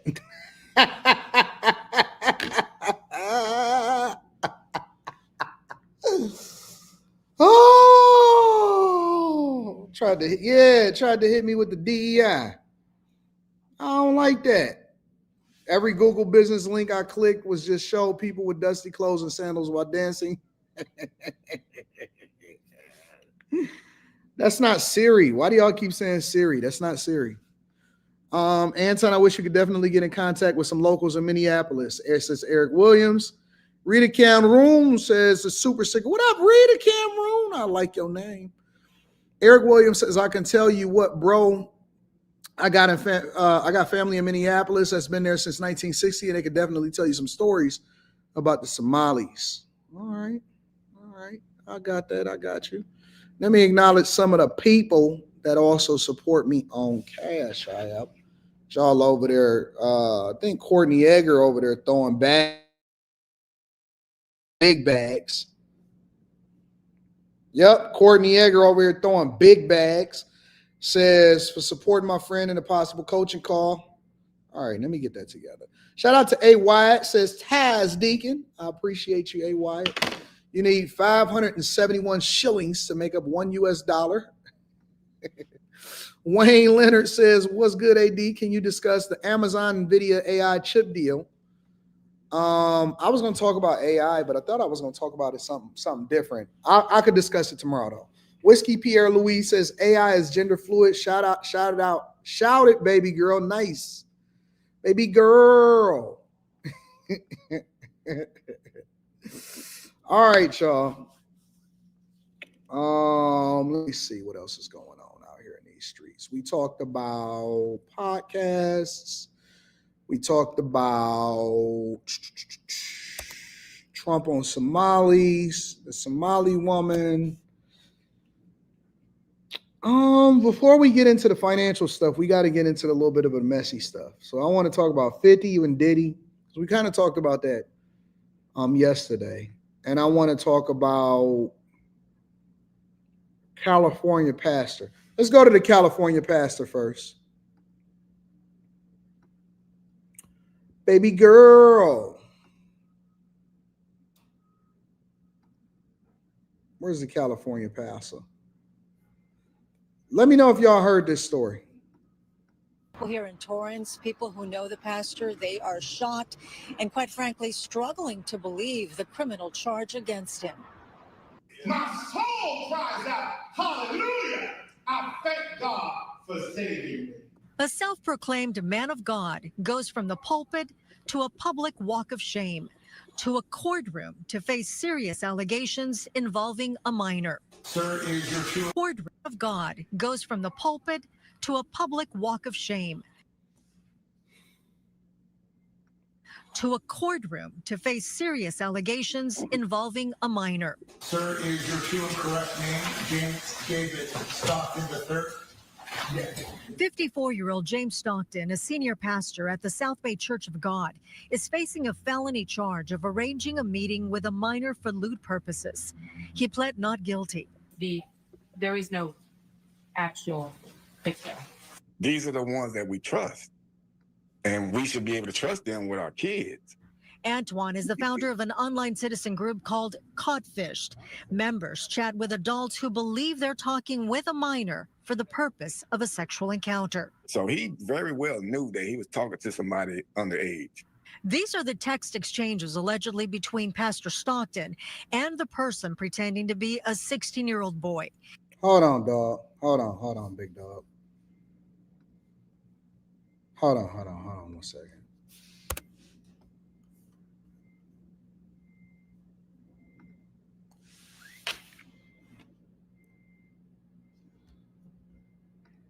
You hit him with the this.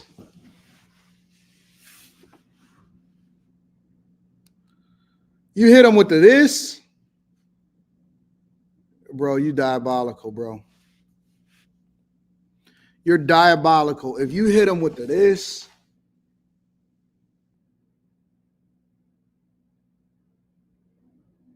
you a wild boy. You a wild boy if you hit him with the this, bro. I can't believe you hit him with the this. When we hit him with the this, if you hit a chick with this, that mean that you comfortable. You want me to tell you what else is happening? All right, Melissa. I'm going to tell you what's happening. Listen, let me tell you what's happening. Because, see, I can't relate to who he was talking to, but I'm going to give y'all the insight on what happens when a guy do this. When he doing like this, you know what else he doing? He got his hands in his pants. Now, that don't necessarily mean that he beating off, or it doesn't mean that he's massaging himself. But a lot of times, if you look back in the 90s, right, go and look at some of the 90s movies of when the dudes be on the phone talking to the chicks. He either got his hand on his, like, up his shirt, like, yeah, man, I'm just talking. Yeah, because, nah, man, it's just slow motion. And then it started getting a little more comfortable. Then he got his hands on his dick. And it's just there. You know what I'm saying? It's not that you're not necessarily doing nothing with it. It's just there. Nah, yeah, bro. Nah, girl.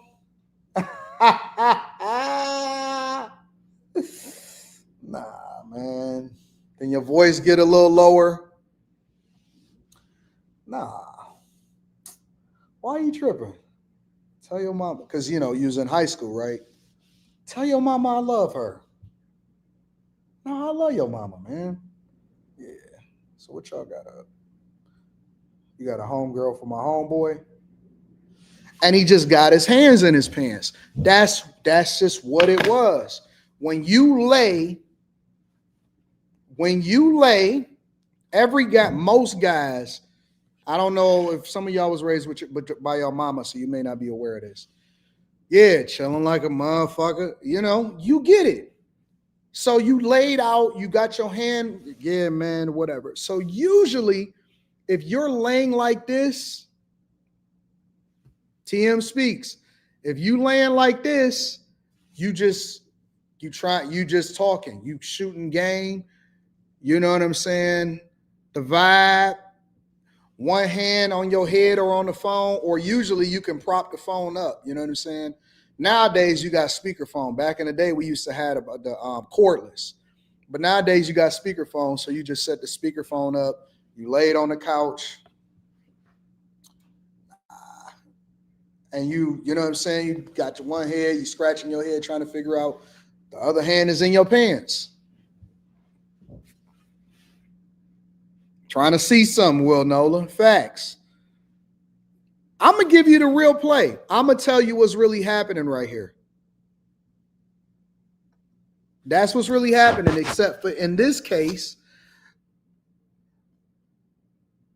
past the hand job is trying to get up with a little kid, a 6. And you know what the worst part about you niggas is? You know what the worst part about y'all?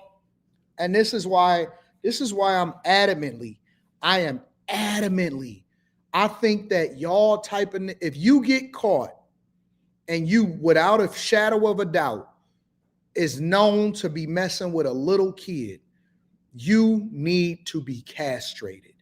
You should get your stuff burned off. That way we ain't got to ever worry about you. Man, we need to go back to the old days. If you get caught and you are a 50-plus-year-old man and you mess with a kid, or you need to be castrated, nigga. You should have your stuff cut off.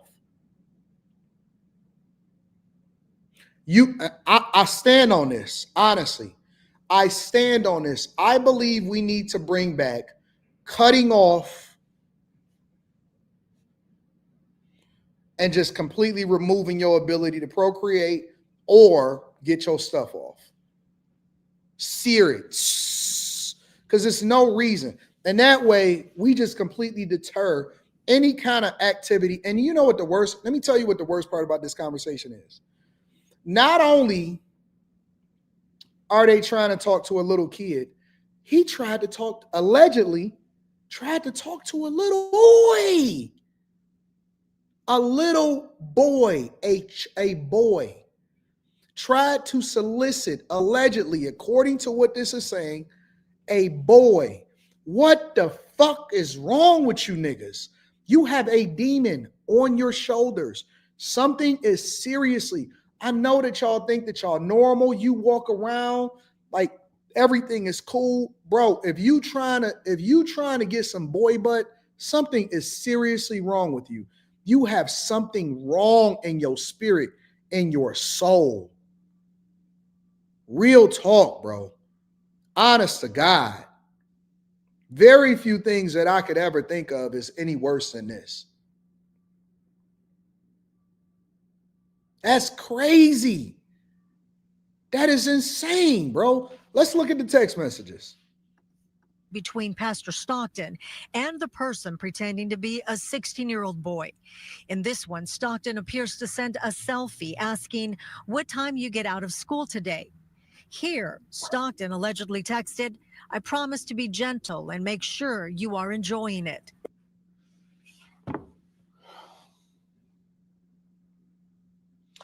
I can't understand for the life of me why I personally just don't understand homosexuality at all. I don't get it. I could even give you, which I don't necessarily think is right, but I can give you grace if I think about a girl looking at another girl, because girls are beautiful. I mean, girls are just creatures. Only God could have crafted a woman with a hole in between her legs. Only God could have thought about something like that. Real talk. Only God could have thought about, you know what? I'm going to make this chick that's so soft, and I'm going to give her some curves at the top and some curves at the bottom, and I'm going to put a hole at the bottom of it for you to be able to put your Johnson in. Only God could think of something like that. Hallelujah. Amen. Hallelujah. And they smell so sweet. And they so pretty. Oh my God. Only God can do such a blessing. Hey, I can get it. I get it. I don't even understand how you can look at a woman and look at all of that fleshly goodness. Because boy, if I'm going to go down, I'm going down in between a woman. You can be around all that fleshly goodness and say, nope, you want a man instead. If that's not the most demonic thing that I've ever heard of in my entire life, you don't want her, you want him? What do you mean you want him? That's a whole man over there. What are you talking about? Where? Him? And then he took it a step lower. He said, I also want him to be underage on top of it. And then he just so happened to be a pastor. Boy, if the egregiousness is not compounding in this situation, you know what this means? I'm gonna tell you how horrible your pastor is. Whoever pastor this is, I'm gonna tell you how horrible it is. He said, I promise to be gentle and make sure you enjoying it. This pastor sucking dick. Pastor hand job is sucking dick. That's what that means. Pastor hand job is sucking dick. That's what it means. That's exactly what this translation, that's what it means. Crazy. Crazy. It's not my text. I didn't send it. He sent it. I'm telling you what the translation is. Crazy. The nasty part that no pastor should even be talking about, but he got to saying that he wanted to the boys. On the day Stockton met up with the decoy who said he was 16, the pastor had this to say. And he's smiling. Actually, I was hoping and praying that it was somebody older. Senior pastor of South Bay. Oh, man. What the fuck kind of build is this? Have you ever seen this type of build before in your life?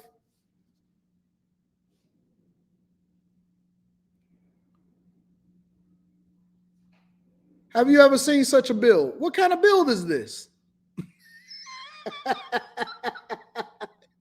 I didn't even know that they made. I've never seen this type of bill before. What do they call this? I've never seen this type of bill. What in the world? You got a life vest?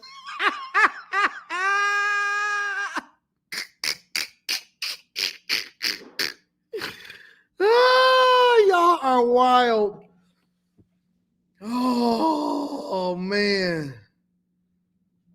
I've never seen, honestly, of all of the bills that I've seen in my entire life, I've never seen this type of bill before, ever. I've never seen this bill. I've never seen this bill before in my entire life. That's crazy. Church of God here in the beautiful city of Torrance, California. At South Bay Church of God in Torrance, no one would go on camera. We don't know anything other than what we see on the video. Nothing. We don't know. It was a shock to us as everybody else. And got the nerve to have on Skechers. Stockton is also affiliated with a church in Florida, and at one point he ran for Congress. Tonight he is out on his own recognizance, and he will be back in court, scheduled for December 12th. I'll send it back to you guys in the studio. Wild. Before that December 12th court date, I trust that he will not have his job as a pastor at that church. Who knows, right? When we went to the church to try to get some sort of a statement or response, they wouldn't talk about it, but they did express that they were shocked. And obviously, they took down their website when this first broke over the weekend because he was arrested over the weekend. And people started commenting on the website, also on social media. And when you click on the church's website, it's no longer there. So it was taken down. Gina, I know you've done a couple stories just like this one. When the attorney for him says something like, well, there was no actual sex with the teen, there is no victim. What does that mean? Yeah, because they caught him first. As far as how the DA might prosecute the pastor? Well, as the defense attorney mentioned, there is no victim because there is no victim. The person he was communicating with was a decoy pretending to be a minor. But that in itself is illegal. You cannot communicate with someone that you're thinking is a minor for sex. And when you look at all of the text exchanges, in those texts that didn't make our story, there were some exchanges where the decoy clearly states, I'm 16, I'm in high school, and he didn't have a problem with that. That's wild. That is so wild. Pastor Handjob is out here crazy, bro. Dog, do you know the amount of barriers that you have to pass through before you say, you know what? I'm going. I'm going to see this through. You got to skip possible family, embarrassment. You got to know that it's a possibility. If you're chatting on one of these apps or you go to the apps where you're looking for little kids, you got to know that it's probably like a 75% chance that you talking to a police officer or a decoy and you still said, yep, I'm going to go right on past that. You can lose your job. You can lose your income. You can have public embarrassment. Everything that you ever worked for is going to be gone. And you say, yep, I'm going to still go through and see it. And here's the other part of it. I believe that most of these people, they already did it before and they got away with it before, and that's why they're doing it again.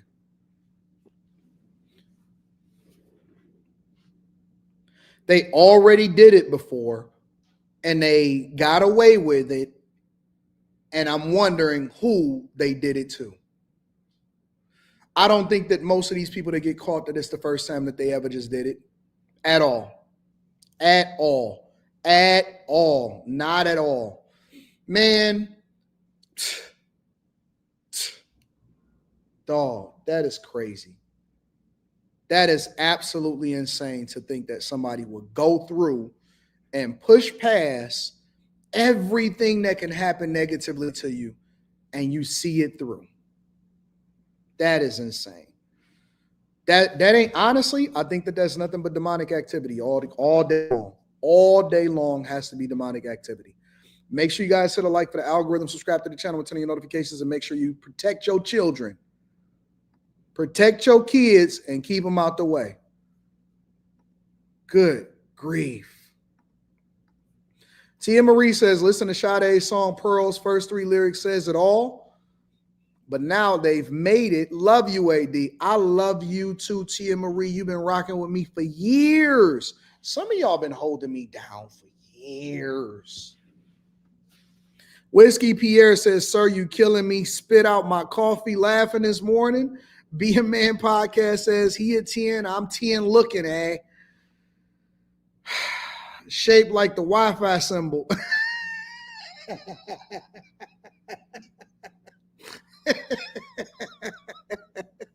Shout out to Christopher Mayberry. Melted ice cream built. But why did it get stuck at the top? King DJ Trick says Bishop Eddie Long ran so he can walk. I forgot about Eddie.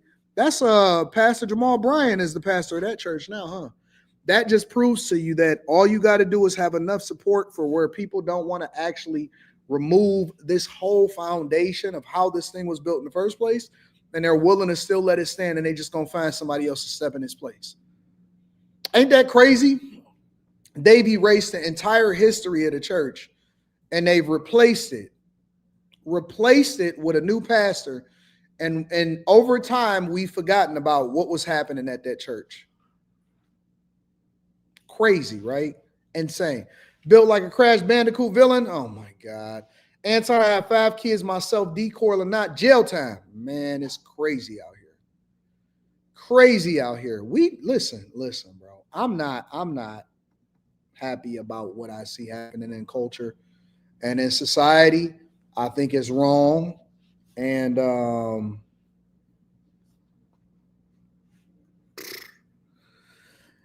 I want to let y'all know before I continue on with the show. First of all, make sure y'all tap into the Patreon. We got a Patreon live stream tonight.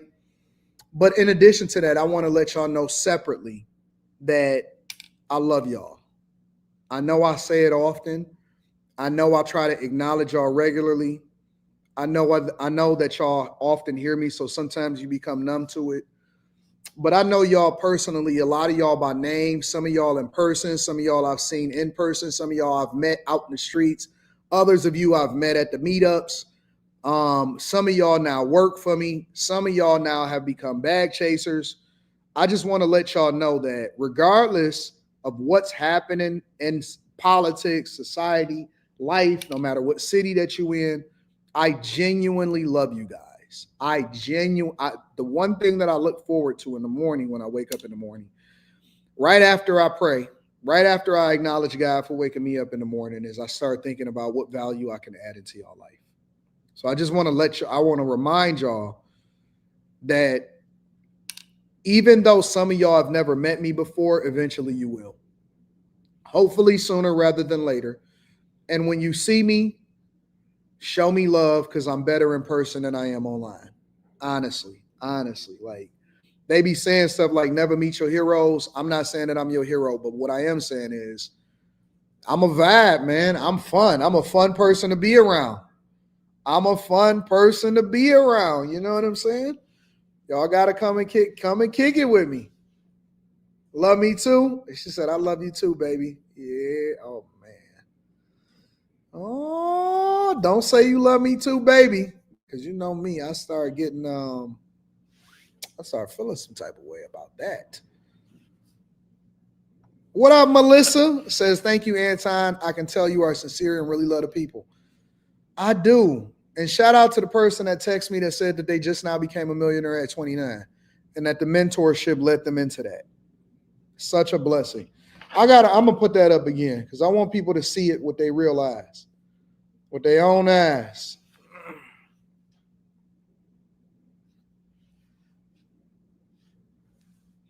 That's what I do it for. We do it for the people. This is why we do it.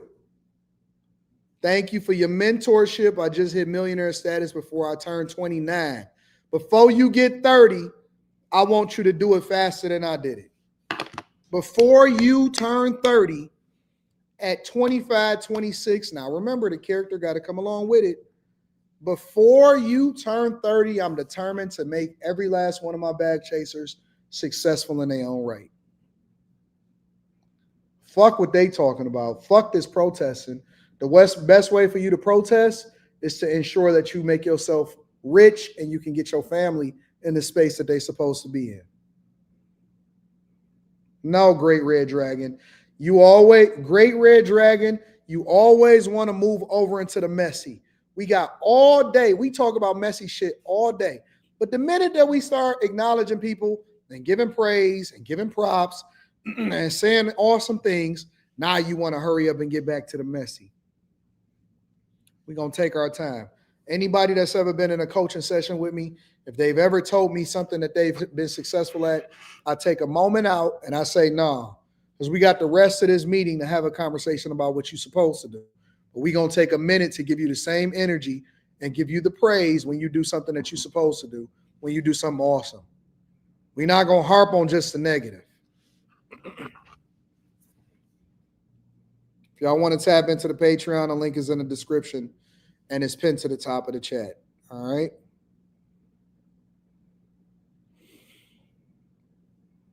Just became a bag chaser and got your dream. Man, let's shout out to the chasers. Shout out to the chasers. We love this here. We love this here.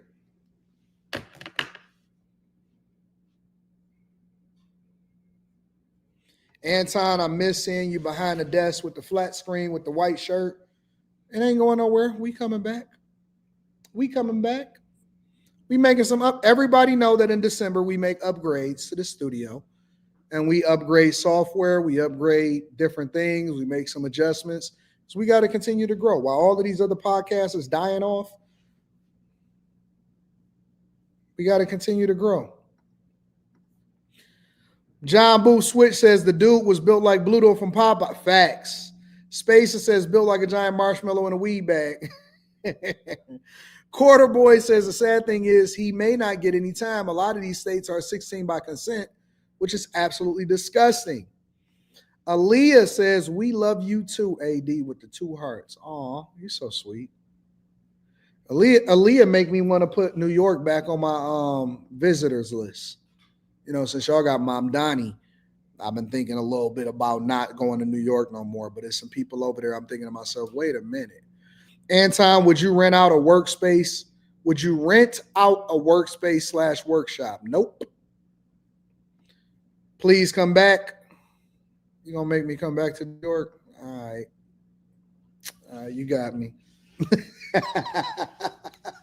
You got me.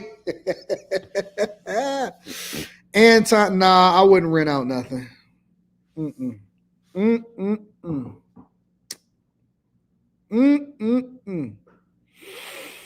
All right, y'all. Let's continue on with the show. Let me see. What did we just talk about? The California pastor? All right, let's go into, I want to look at this whole Diddy thing because everybody keep telling me, oh my God, it's so good. Oh my God, it's so awesome. I can't believe it. So he was on, what is this, Good Morning America? Let me see what this is. Yeah, Good Morning America. And he was explaining why he did this in the new docuseries. All right. Let me share this. Hold on. Let me flip myself around. I'm a mirror because I got my camera facing that way. So I don't want to face it this way. You know what I'm saying? So let me go ahead and share this with y'all. That's a heck of a way to start off the first frame. Footage of Sean Diddy Combs in the days leading up to his arrest in New York last September. You want to put the stuff in my fanny pack, King? Why he wear so many socks? The exclusive video obtained by Netflix shows Combs debating with his lawyers about strategy. Listen to me. I'm going to get off the phone right now, and I am going to let you professionals look at the situation and come back to me with a solution. No matter what nobody said. Let's just, here and there, y'all are not working together the right way. We're losing. The footage is part of a new, highly anticipated docuseries by director Alex Stapleton and rapper and executive producer Curtis 50 Cent Jackson, titled Sean Combs: The Reckoning. Was there anything that surprised you when you were watching? I think it was surprising that he actually filmed it. It was very interesting to watch a man who's known for his brand presence. You know, he has a really amazing knack for marketing and all of that, and how he was sort of taking that into account and how he was coming off to the public. The exclusive video also shows Combs in Harlem greeting fans. Lord your way, be with it. I'll accept it. I need some hand sanitizer. Hold on. I got it. I've been out in the streets amongst the people. Yeah, I gotta take a bag. Like the amount of people that actually I'm coming in contact with, like that's what I have to do. You know what I'm saying? Oh. It's like 150 hugs. You're a public person as well, and there was one instance in Harlem, and his reaction when those people went away. Got in the car and said, I feel like I need to wash, like I'm dirt. That was it show you his character. Is that if that it's okay. So if that in particular shows you his character, then now I got the same character when it comes to washing my hands with people. Because let me tell you something. The first thing that I do when I get home is I wash my hands. And sometimes I jump straight in the shower. I don't know what the fuck y'all talking about when it comes to, oh no, you know what I'm saying? I can't believe it. No, what are you talking about?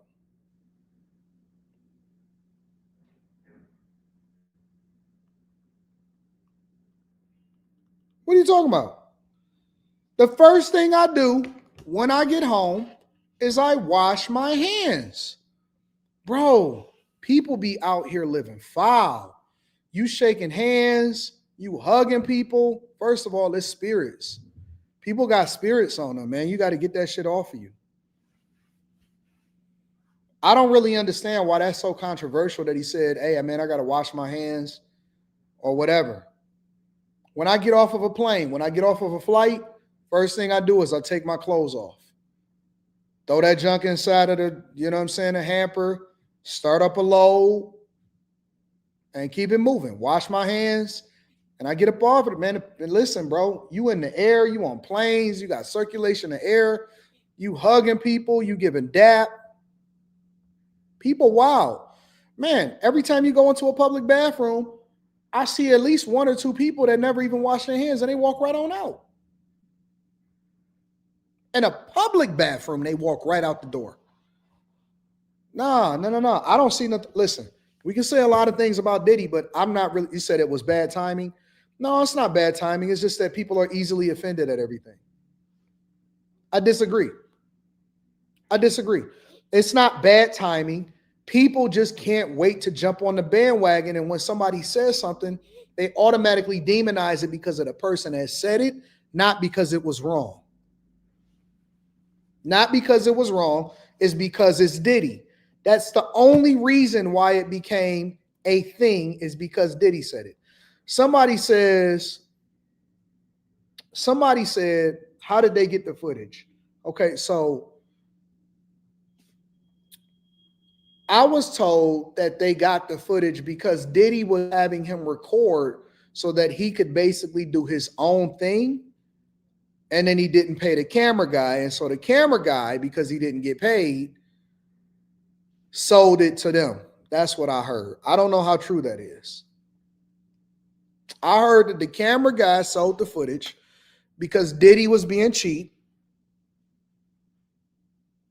And so the camera guy wanted to get paid for his services, and so he went to the ops.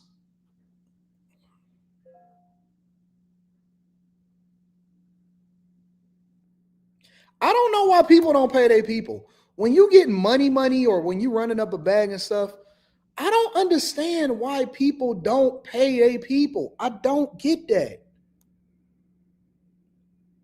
Don't you know that you got to pay the wolves? Bro, if you don't pay the wolves, eventually they going to eat you because they hungry. Bro, Let me say this. The Wolves ain't even tripping. I'm gonna be honest with you. This is what people don't understand about their team. The Wolves ain't gonna trip about going through the mud with you. They'll do stuff for free. They'll hold you down. But they want you to at least get when you come up or when you start winning or you start running up the bag or whatever, you got to break bread. You got to break bread with the people that hold you down, or else it builds up a level of animosity, and that's just human nature. If you come up, if I have all of these people, right? Because you know me, I like to show my receipts. I show you how much I make.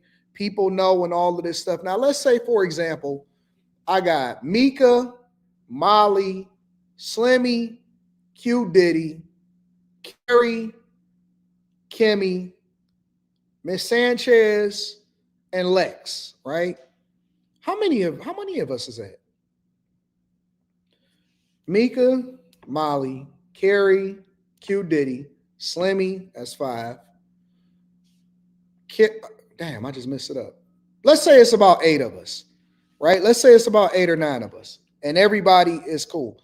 Now, let's say I'm on here and, all of the super chats. Sometimes we can have 100 super chats come in on Room 9 because I don't expect for them to want something from me because they wouldn't want Anton Daniels revenue. They won't want Millionaire Morning Show revenue because that's not something that they're doing. But let's say, for example, on Room 9, at the very least, on Room 9 and Q, right? Q, all of that. On Room 9, and we getting hundreds of super chats or whatever like that, right? And revenue and all of this stuff. And let's say I was like, hey, man, listen, I love y'all. I appreciate y'all. Y'all my people. Y'all my crew. And I never sent them a dime. Never even sent them a dime. How do you think, what does that say about me as a person? I'm making all of this money and all of this revenue. You telling me I can't at the very least, share the revenue that they're helping me generate, but they putting in hours and hours of talk time. They stand up late, all of this stuff. You telling me you ain't gonna share? You doing all of this and you ain't gonna share? Even on Fight Club, Aaron, Brittany B, they got the majority of that money. You tell them at the very least when an opportunity comes up, your car, for example, you telling me I'm not going to say, well, wait a minute, let me see where my bag chasers at first. Because the first people that I'm going to tap into is my community. So I'm going to put the money with the people. And I'm going to pay them more. I'm going to pay them, whatever it is. And I'm going to do everything that I can to ensure they get it back. And not only that, you're supposed to help them get new opportunities. You're supposed to support their platforms. You're supposed to use your platform to promote your people, give them visibility. Now, people like Molly, for example, she don't want the visibility. She just support just to support, but it don't mean that I'm not going to help her out or I'm not going to pour into her or I'm not going to ensure that she get paid and compensated. So I'm going to pour into my people. You know what? Because they pour into me, so I'm going to pour back. And then that means we all pouring into each other and we all going to benefit from it. Everybody wins, everybody has. It's that fucking greed. Being cheap and greedy is going to get you killed. It's going to get you thrown under the bus. It's going to get footage sent out. Niggas is being cheap. What do you mean? We came from nothing. I'm going to send it with the people. When we go out to the Patreon meetups, and if I do go after hours and we go out to dinner, hey, man, I got it. Everybody, I'm taking care of everything. And it ain't because you big dog. It's because you're appreciative of the people that surround you and show you love on a regular basis.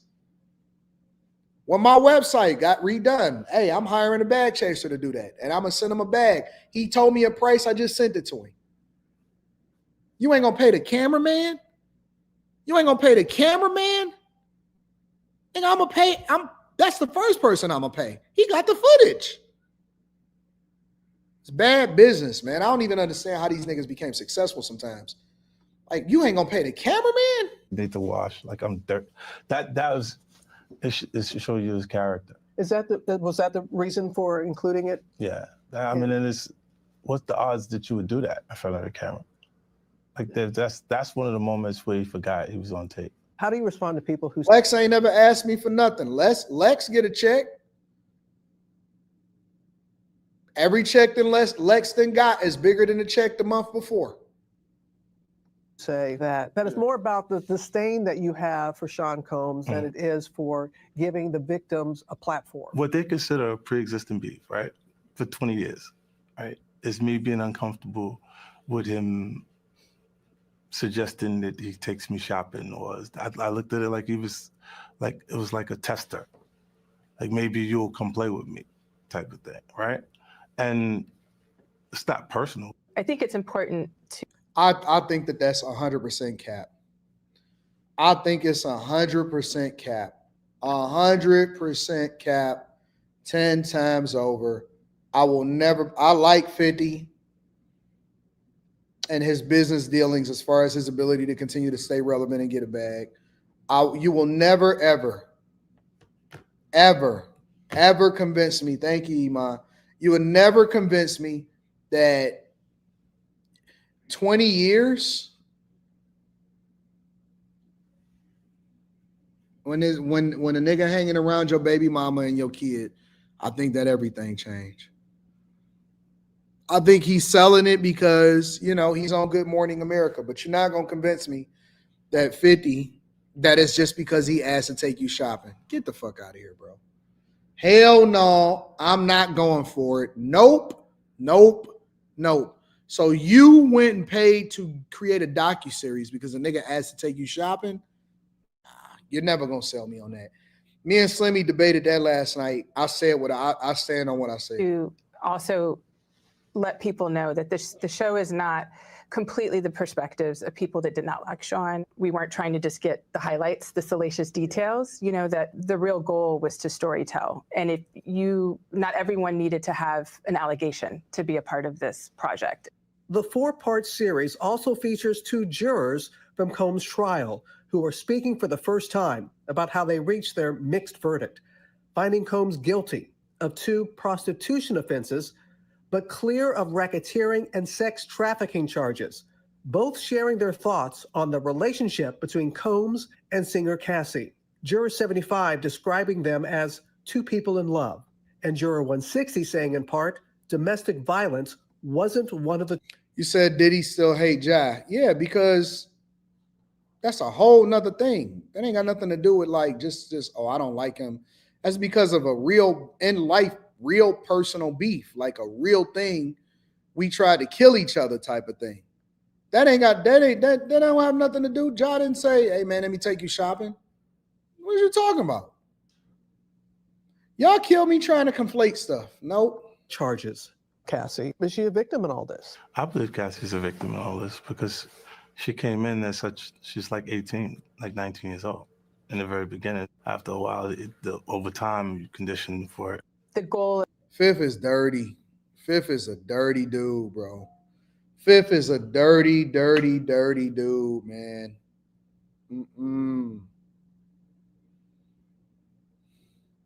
Fifth is wild, bro. That's not right. That's not right. Fifth is wild. That's some wild stuff, bro. That's crazy, man. Of what the film is trying to do is to let the audience kind of come in to ask questions like, were their decisions colored by certain things, and who got the benefit of the doubt, in that courtroom?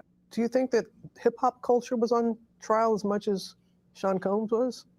Look, if I didn't say anything, you would interpret it as the hip hop is fine with his behaviors. There's no one else being vocal. So you would look at it and just say, because that mind your business, or let me not say nothing about nothing, or those things, it would allow the entire culture to register as if they're for that behavior. If Sean Combs watches this, what do you think he's going to feel? Like, wow, this is amazing. I think he's going to say this is the best documentary I've seen in a long time. Because you'll see people saying that. I mean, he may feel a different way about pieces and bits of it, but he knows the truth. I think he'll see the truth in it. Fifth is dirty, bro. Fifth is a wild boy. That's a wild boy. Nah, I'm not going, bro. I'm not going, bro. Nope. I don't agree. And it don't mean that I don't like his music. I actually went to his concert. I went to one of his residency dates in Vegas. I think it was last year. And it was a fire concert, and I had a good time at it. And I like Get Rich or Die Trying, but I don't agree with it. I don't agree with this type of behavior. I'm not a fan. And I think it's wild. I just think that it's wild. I think it's wild.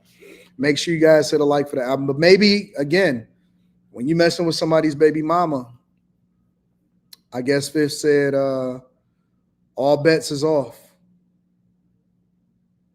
K. Cooper says, AD, break it down for me how 50 Cent is wrong for this. I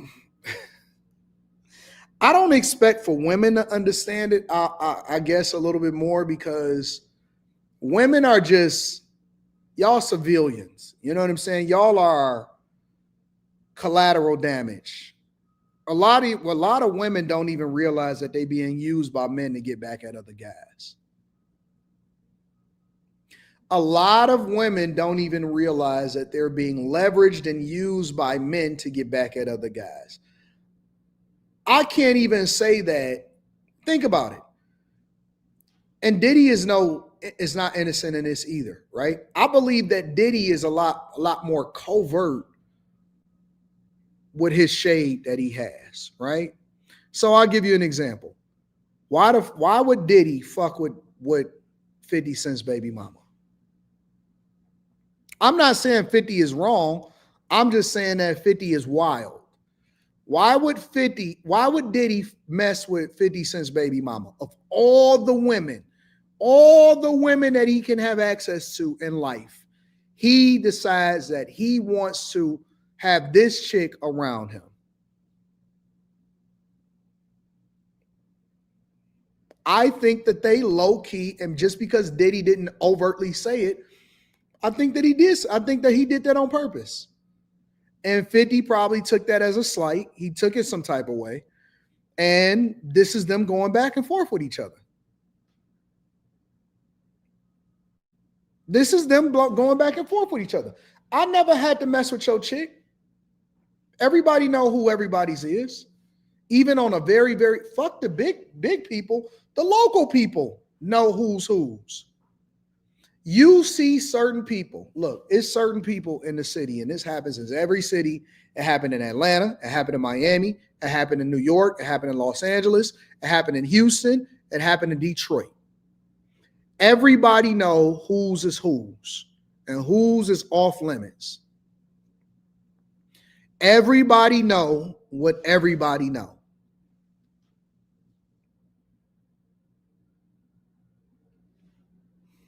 Take that to mean what you want it to mean.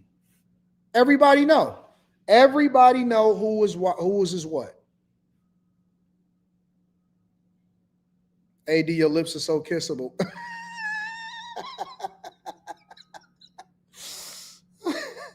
That is so wild. That is so wild. Everybody know whose is who. As far as the women. Now, it's certain women that's for everybody, and there's certain women that's off limits. Make sure y'all hit a like for the algorithm. I'm going to just leave it at that. I'm going to leave it at that. What's the worst thing that I can do to a person, right?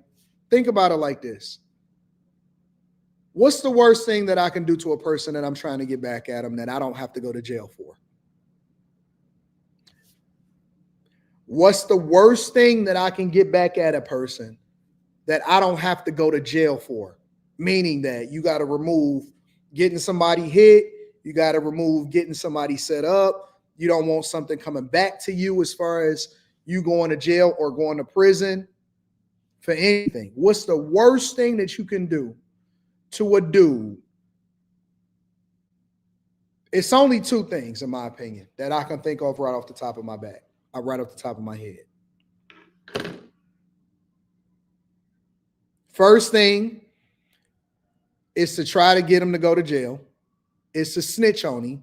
It's to tell his business and put it out there to where somebody can basically to drop a dime on a nigga. That's what Chauncey did. He did that to Kane and them. He did that to Old Dog and Kane and them. I'm gonna drop a dime on this nigga. Go back and watch Menace to Society. Drop the dime on that nigga. Because he was trying to mess with his girl. And what's the second thing? It's to fuck his chick. Crack his chick. That's the two things. That's the two main things is you can either drop a dime on a nigga or you can go and crack his chick.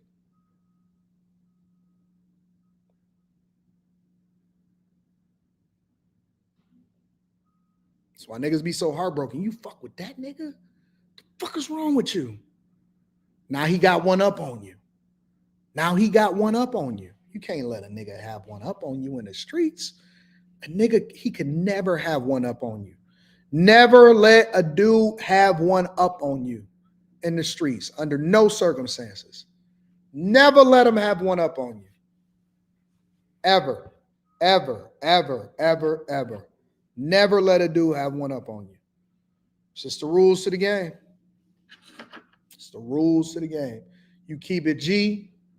You keep it tight.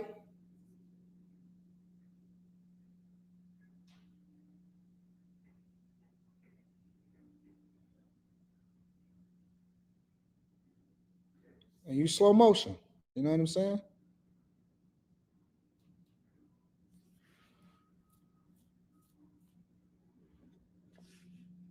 Oh, snaps. I got something big in the mix. I got something dope popping. Can't wait to reveal it to you guys. Make sure you guys hit a like for the algorithm, subscribe to the channel, and turn on your notifications. Let's continue on with the show.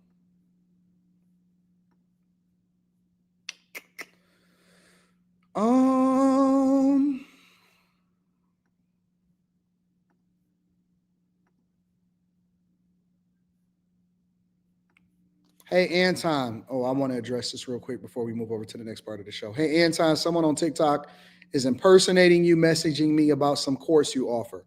All right. Thank you, Chef Mario Cooks. I appreciate you.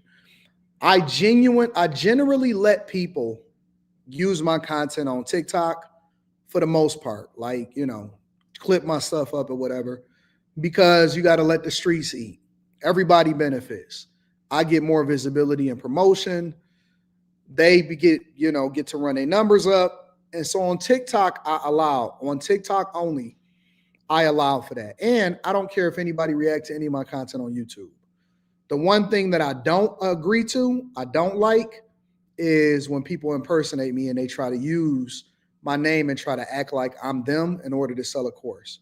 All right, so let me say this for the people in the back. Number one, the only social media presence that I use is what is in the description of this video. That's it. If it's not on my website, if it's not on the description of the video, that is not me. Number two, I have never, ever, ever sold a course in my life. I have never, ever, ever sold a course in my life. I don't sell courses. I don't have anything to sell. And so if somebody is telling you to hit them up on WhatsApp or somebody is telling you some weird email, that is not me. Do not get finessed. Okay? The third thing is I only do business on emails.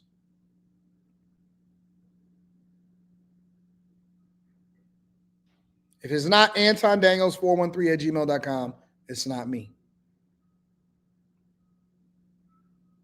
If it's not Anton Daniels 413@gmail.com, it's not me.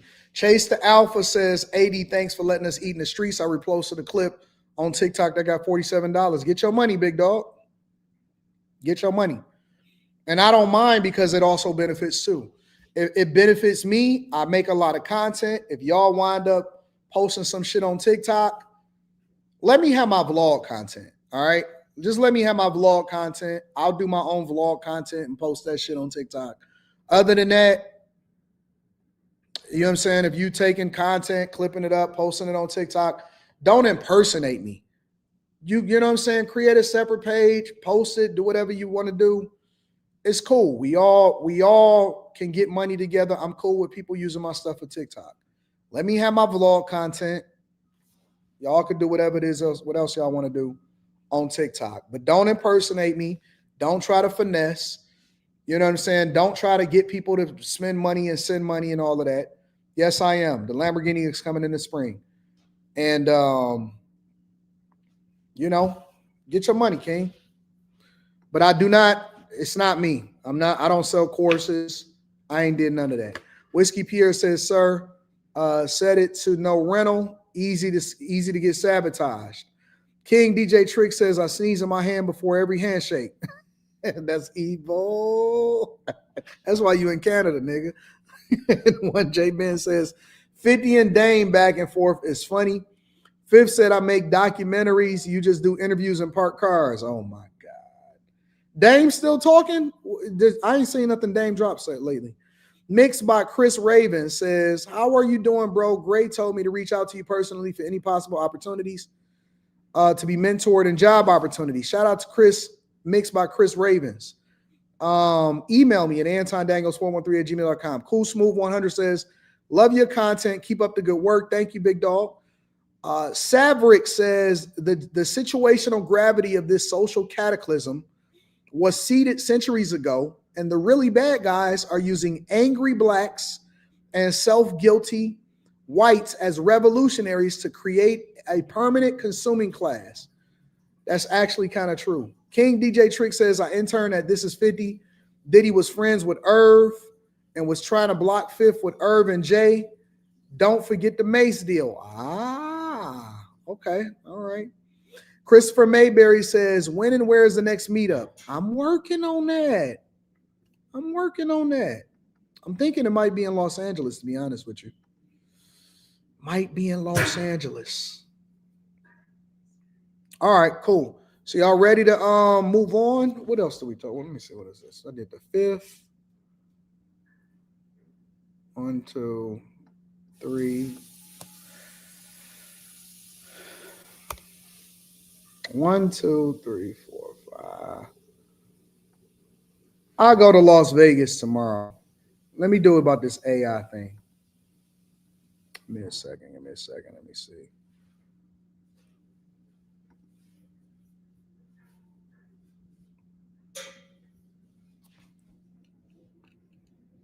I want to talk about AI real quick because this is a big deal.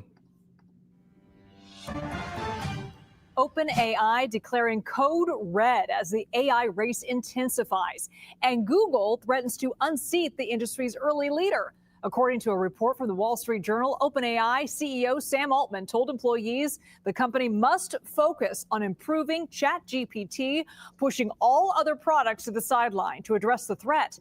Last month, Google released an updated version of its AI model called Gemini. Some are calling it the most capable AI model yet. So let's bring in Jacob Ward, a technology journalist and host of the Rip Current podcast and author of The Loop, How Technology is Creating a World Without Choices and How to Fight Back. Jacob, always good to see you. So why is OpenAI declaring a code red? Or what are the competitive stakes here? Yeah, well, I mean, you can imagine the OpenAI workers coming back from Thanksgiving thinking they're going to coast right into the holiday. Yeah, and no. all of that being blown up when their boss drops this memo on them. Code red sounds like some sort of national emergency. It is not. It is a business emergency for this company. What they're worried about, of course, is, as you mentioned, Gemini is on the ascent. We've seen Google's user base grow up to something like 650 million monthly users after it released this new image generator. They are definitely catching up. And we saw people like Salesforce CEO Mark Benioff say, this is the one I'm going to use from now on. It's just. It is. And let me tell you, I'm a person that uses and tests AI models from all the companies, and I've been using Grok, Gemini, and OpenAI's ChatGPT. And I will tell you that Gemini, especially with their latest release, is something like Banana Nano or Hannah Banana Nano or some crap like that. Let me see what it's called. It's called Nano Banana Pro. Nano Banana Pro. It's insane, bro. It's absolutely insane. I'll give you an example. I told it to, here, I'm gonna share it with you because I don't want y'all to just see me talking about it. I want you to actually see similar to what it is. So in this particular instance, I said, create a picture of a struggling black man tired while working on an assembly line, spelled assembly wrong, at a GM plant in Detroit. This is what it came up with. I said, whoa. It put the General Motors Detroit Hamtramck assembly. It got people working in the back. It got the old man. It got the patch, but it's a much upgraded picture. So way better picture, right? Then I hit it with another prompt and I said, create a picture and make the man younger. Use the same picture of this old man and make him younger. And then this is what it gave me. Listen, bro. I'm telling you that this shit is so advanced. I'm not going to tell you all of the different prompts. There's different ways you can manipulate it. There's a lot of different ways that you can do it. I was using ChatGPT. I use Grok. AWS just pushed out an update. Gemini, by far, and I'm speaking objectively about this because I don't get paid to talk about this. Gemini, by far, is the best, without a doubt. It is head and shoulders above OpenAI and ChatGPT. It is head and shoulders above OpenAI and ChatGPT. Honest to God. Because you know me, I'm going to use the best products and I want to see it. And so I pay, what do I pay? Like $250 a month for Gemini? I pay a lot. Let me see.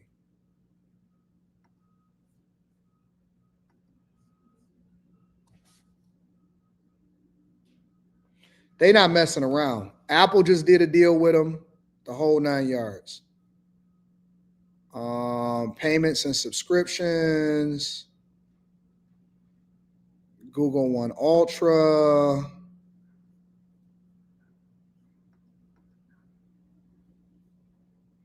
Yeah, I pay $250 a month.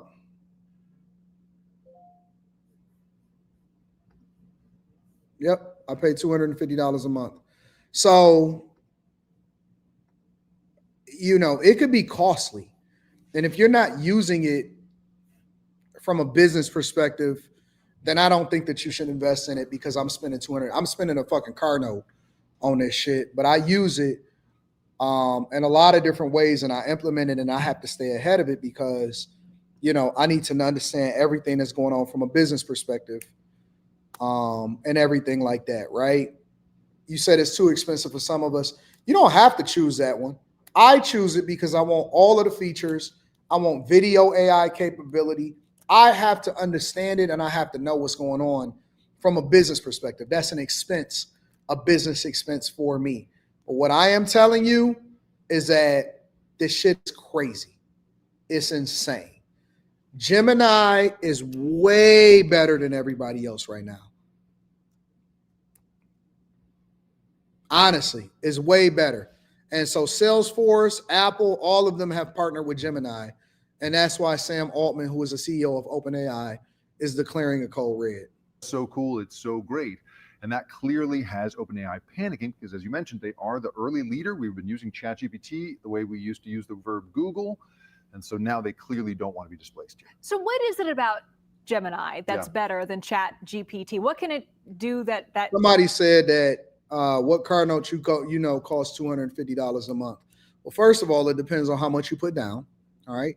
And secondly, I'm paying a car note with all of the AI subscriptions from all of the platforms. Okay, so Gemini is not the only subscription that I have, but it is the most expensive subscription that I have. And $250 a month for one subscription, which includes a bunch of other stuff, is very, very expensive.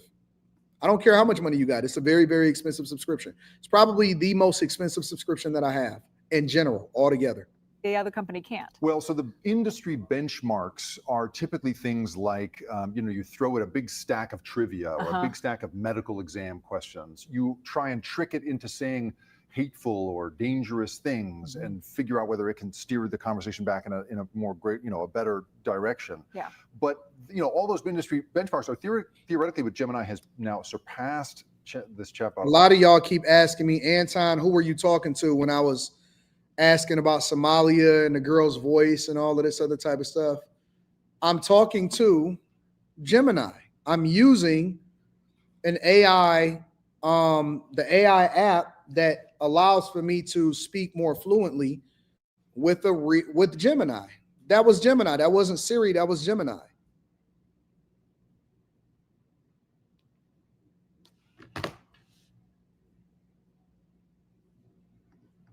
But we don't care about that. I mean, we don't care about that. We care about, does it write funny jokes? Does it make cool images? And does it save me time? And ChatGPT clearly is still going to be able to do that.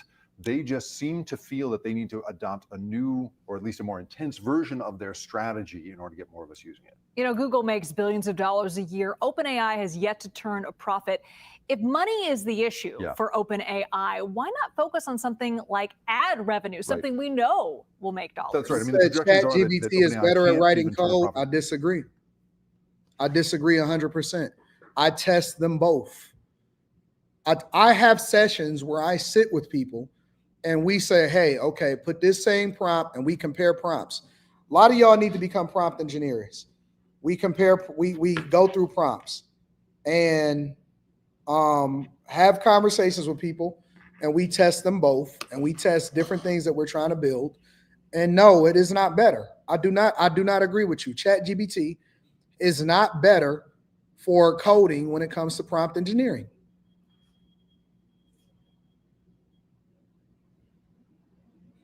I'm just being 100%. I'm keeping it 100 with you. Till probably 2030, they're talking about spending more than $1 trillion on infrastructure. So how they're going to get there, it's not really clear. But you're right? Why wouldn't you just go for advertising? Why wouldn't you do what Google has done, which makes huge money that way? Well, you'll remember, like in the early days of Facebook, which nowadays makes all its money off advertising, Mark Zuckerberg was very reluctant to do advertising. He didn't want to mess with the product. He wanted to make the product irresistible first before he began bothering people with advertising. What you hear in both the code red memo language that the Wall Street Journal obtained and in all of the public pronouncements is that what they really want is personalization and emotional attachment. They want ChatGPT to be a thing that you just can't help but use on a psychological and emotional level. It feels to me like that. Your car says, man, if y'all would just have listened to me in the Discord when I told y'all to switch to prompt engineering, you can lead a horse to water, but you can't make him drink. People don't necessarily do stuff until it's too late. A lot of times people, they wait for a long time and they wait until somebody else popularize or benefit from it. Then they want to start getting into it. We talk about all of this in the Patreon. We talk about all of this in the Discord. We talk about all of this in the Bag Chasers. So if y'all need to, and that's why I keep telling y'all, align yourself with a group of people that's going in the direction that you're going in, because you don't even know what you don't know until you start to get in the presence of people that are already doing it. You have to participate. You have to be surrounded by it. If all you know, if everybody that you're around to all day long, the only thing that they ever talk about is dick and pussy, what do you think is going to play out? How do you think that that's going to play out? If the only thing that they talk about is dick and pussy, what do you think is you gonna do all day? You have to be around other people that's doing great shit so you can be inspired to do great shit. That is what they're trying to do for all of us, is make us so hooked on this product that we can't help but look at the ads when and if they introduce those. So he seems to feel, Sam Altman seems to feel that he needs to go hard at that before he distracts anybody from anything else. Make it as compelling as possible, make it irresistible. A lot of Amazon is also saying that they just made a huge leap forward in artificial intelligence.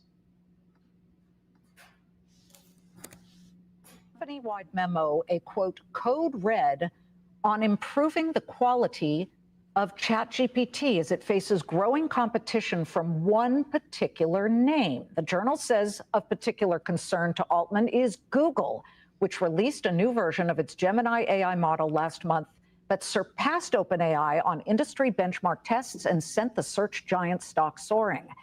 But maybe it's not just Google OpenAI should be worried about. Amazon Web Services just unveiled a whole slew of new AI tools at its reInvent conference that has taken over just about every venue in Las Vegas today. One of those tools includes... I didn't even know about the reInvent conference. I'm gonna have to go to it next year. I'll probably be at CES in Vegas in January because they're giving me a media press pass, so I don't have to actually pay to make it over into CES. I went last year, but it's a lot happening in the technology world. A lot of people is going to be playing catch up. 3 new frontier agents that will revolutionize how customers can build, secure, and operate. If you want a link to the Discord, it's in the description of any of the most recent videos inside of the Patreon. Software. It also unveiled its new Tranium chips. Joining me now to break down all of these developments live from the AWS reInvent conference in Las Vegas is the top guy himself, Amazon Web Services CEO, Matt Garman. Matt, first, I got to ask you about blowing up these legacy old tech servers.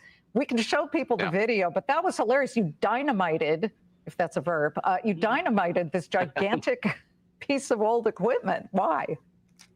Yeah, it's it's an ode to all of our customers. Yeah. I don't care all about that.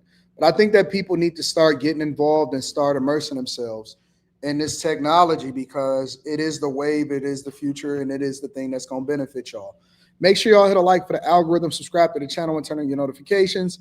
Let me read some of these super chats, and then I'm going to get y'all up out of here because I got to go to a real estate meeting shortly. Most AI platforms will become more woke as shit. Shout out to Savrix. AR is back, says, always try to trick AI bots to say nefarious things. They're pretty chill, but a bit on the liberal side. JR says, can you please post a link to the Discord? It's in the description of any of the most recent videos. Tech Coach Ralph says, Google's Gemini plugs right into their ecosystem Drive, Doc, Sheets, and Android, which is something OpenAI doesn't have. Google also is competing with NVIDIA GPUs for their TPUs. That is all true. That is all true. You can export it all completely. All right, y'all, listen. I love y'all. I appreciate y'all. I'm going to see the bag chasers and the Patreon members tonight. I'm going to holler at y'all later. Peace.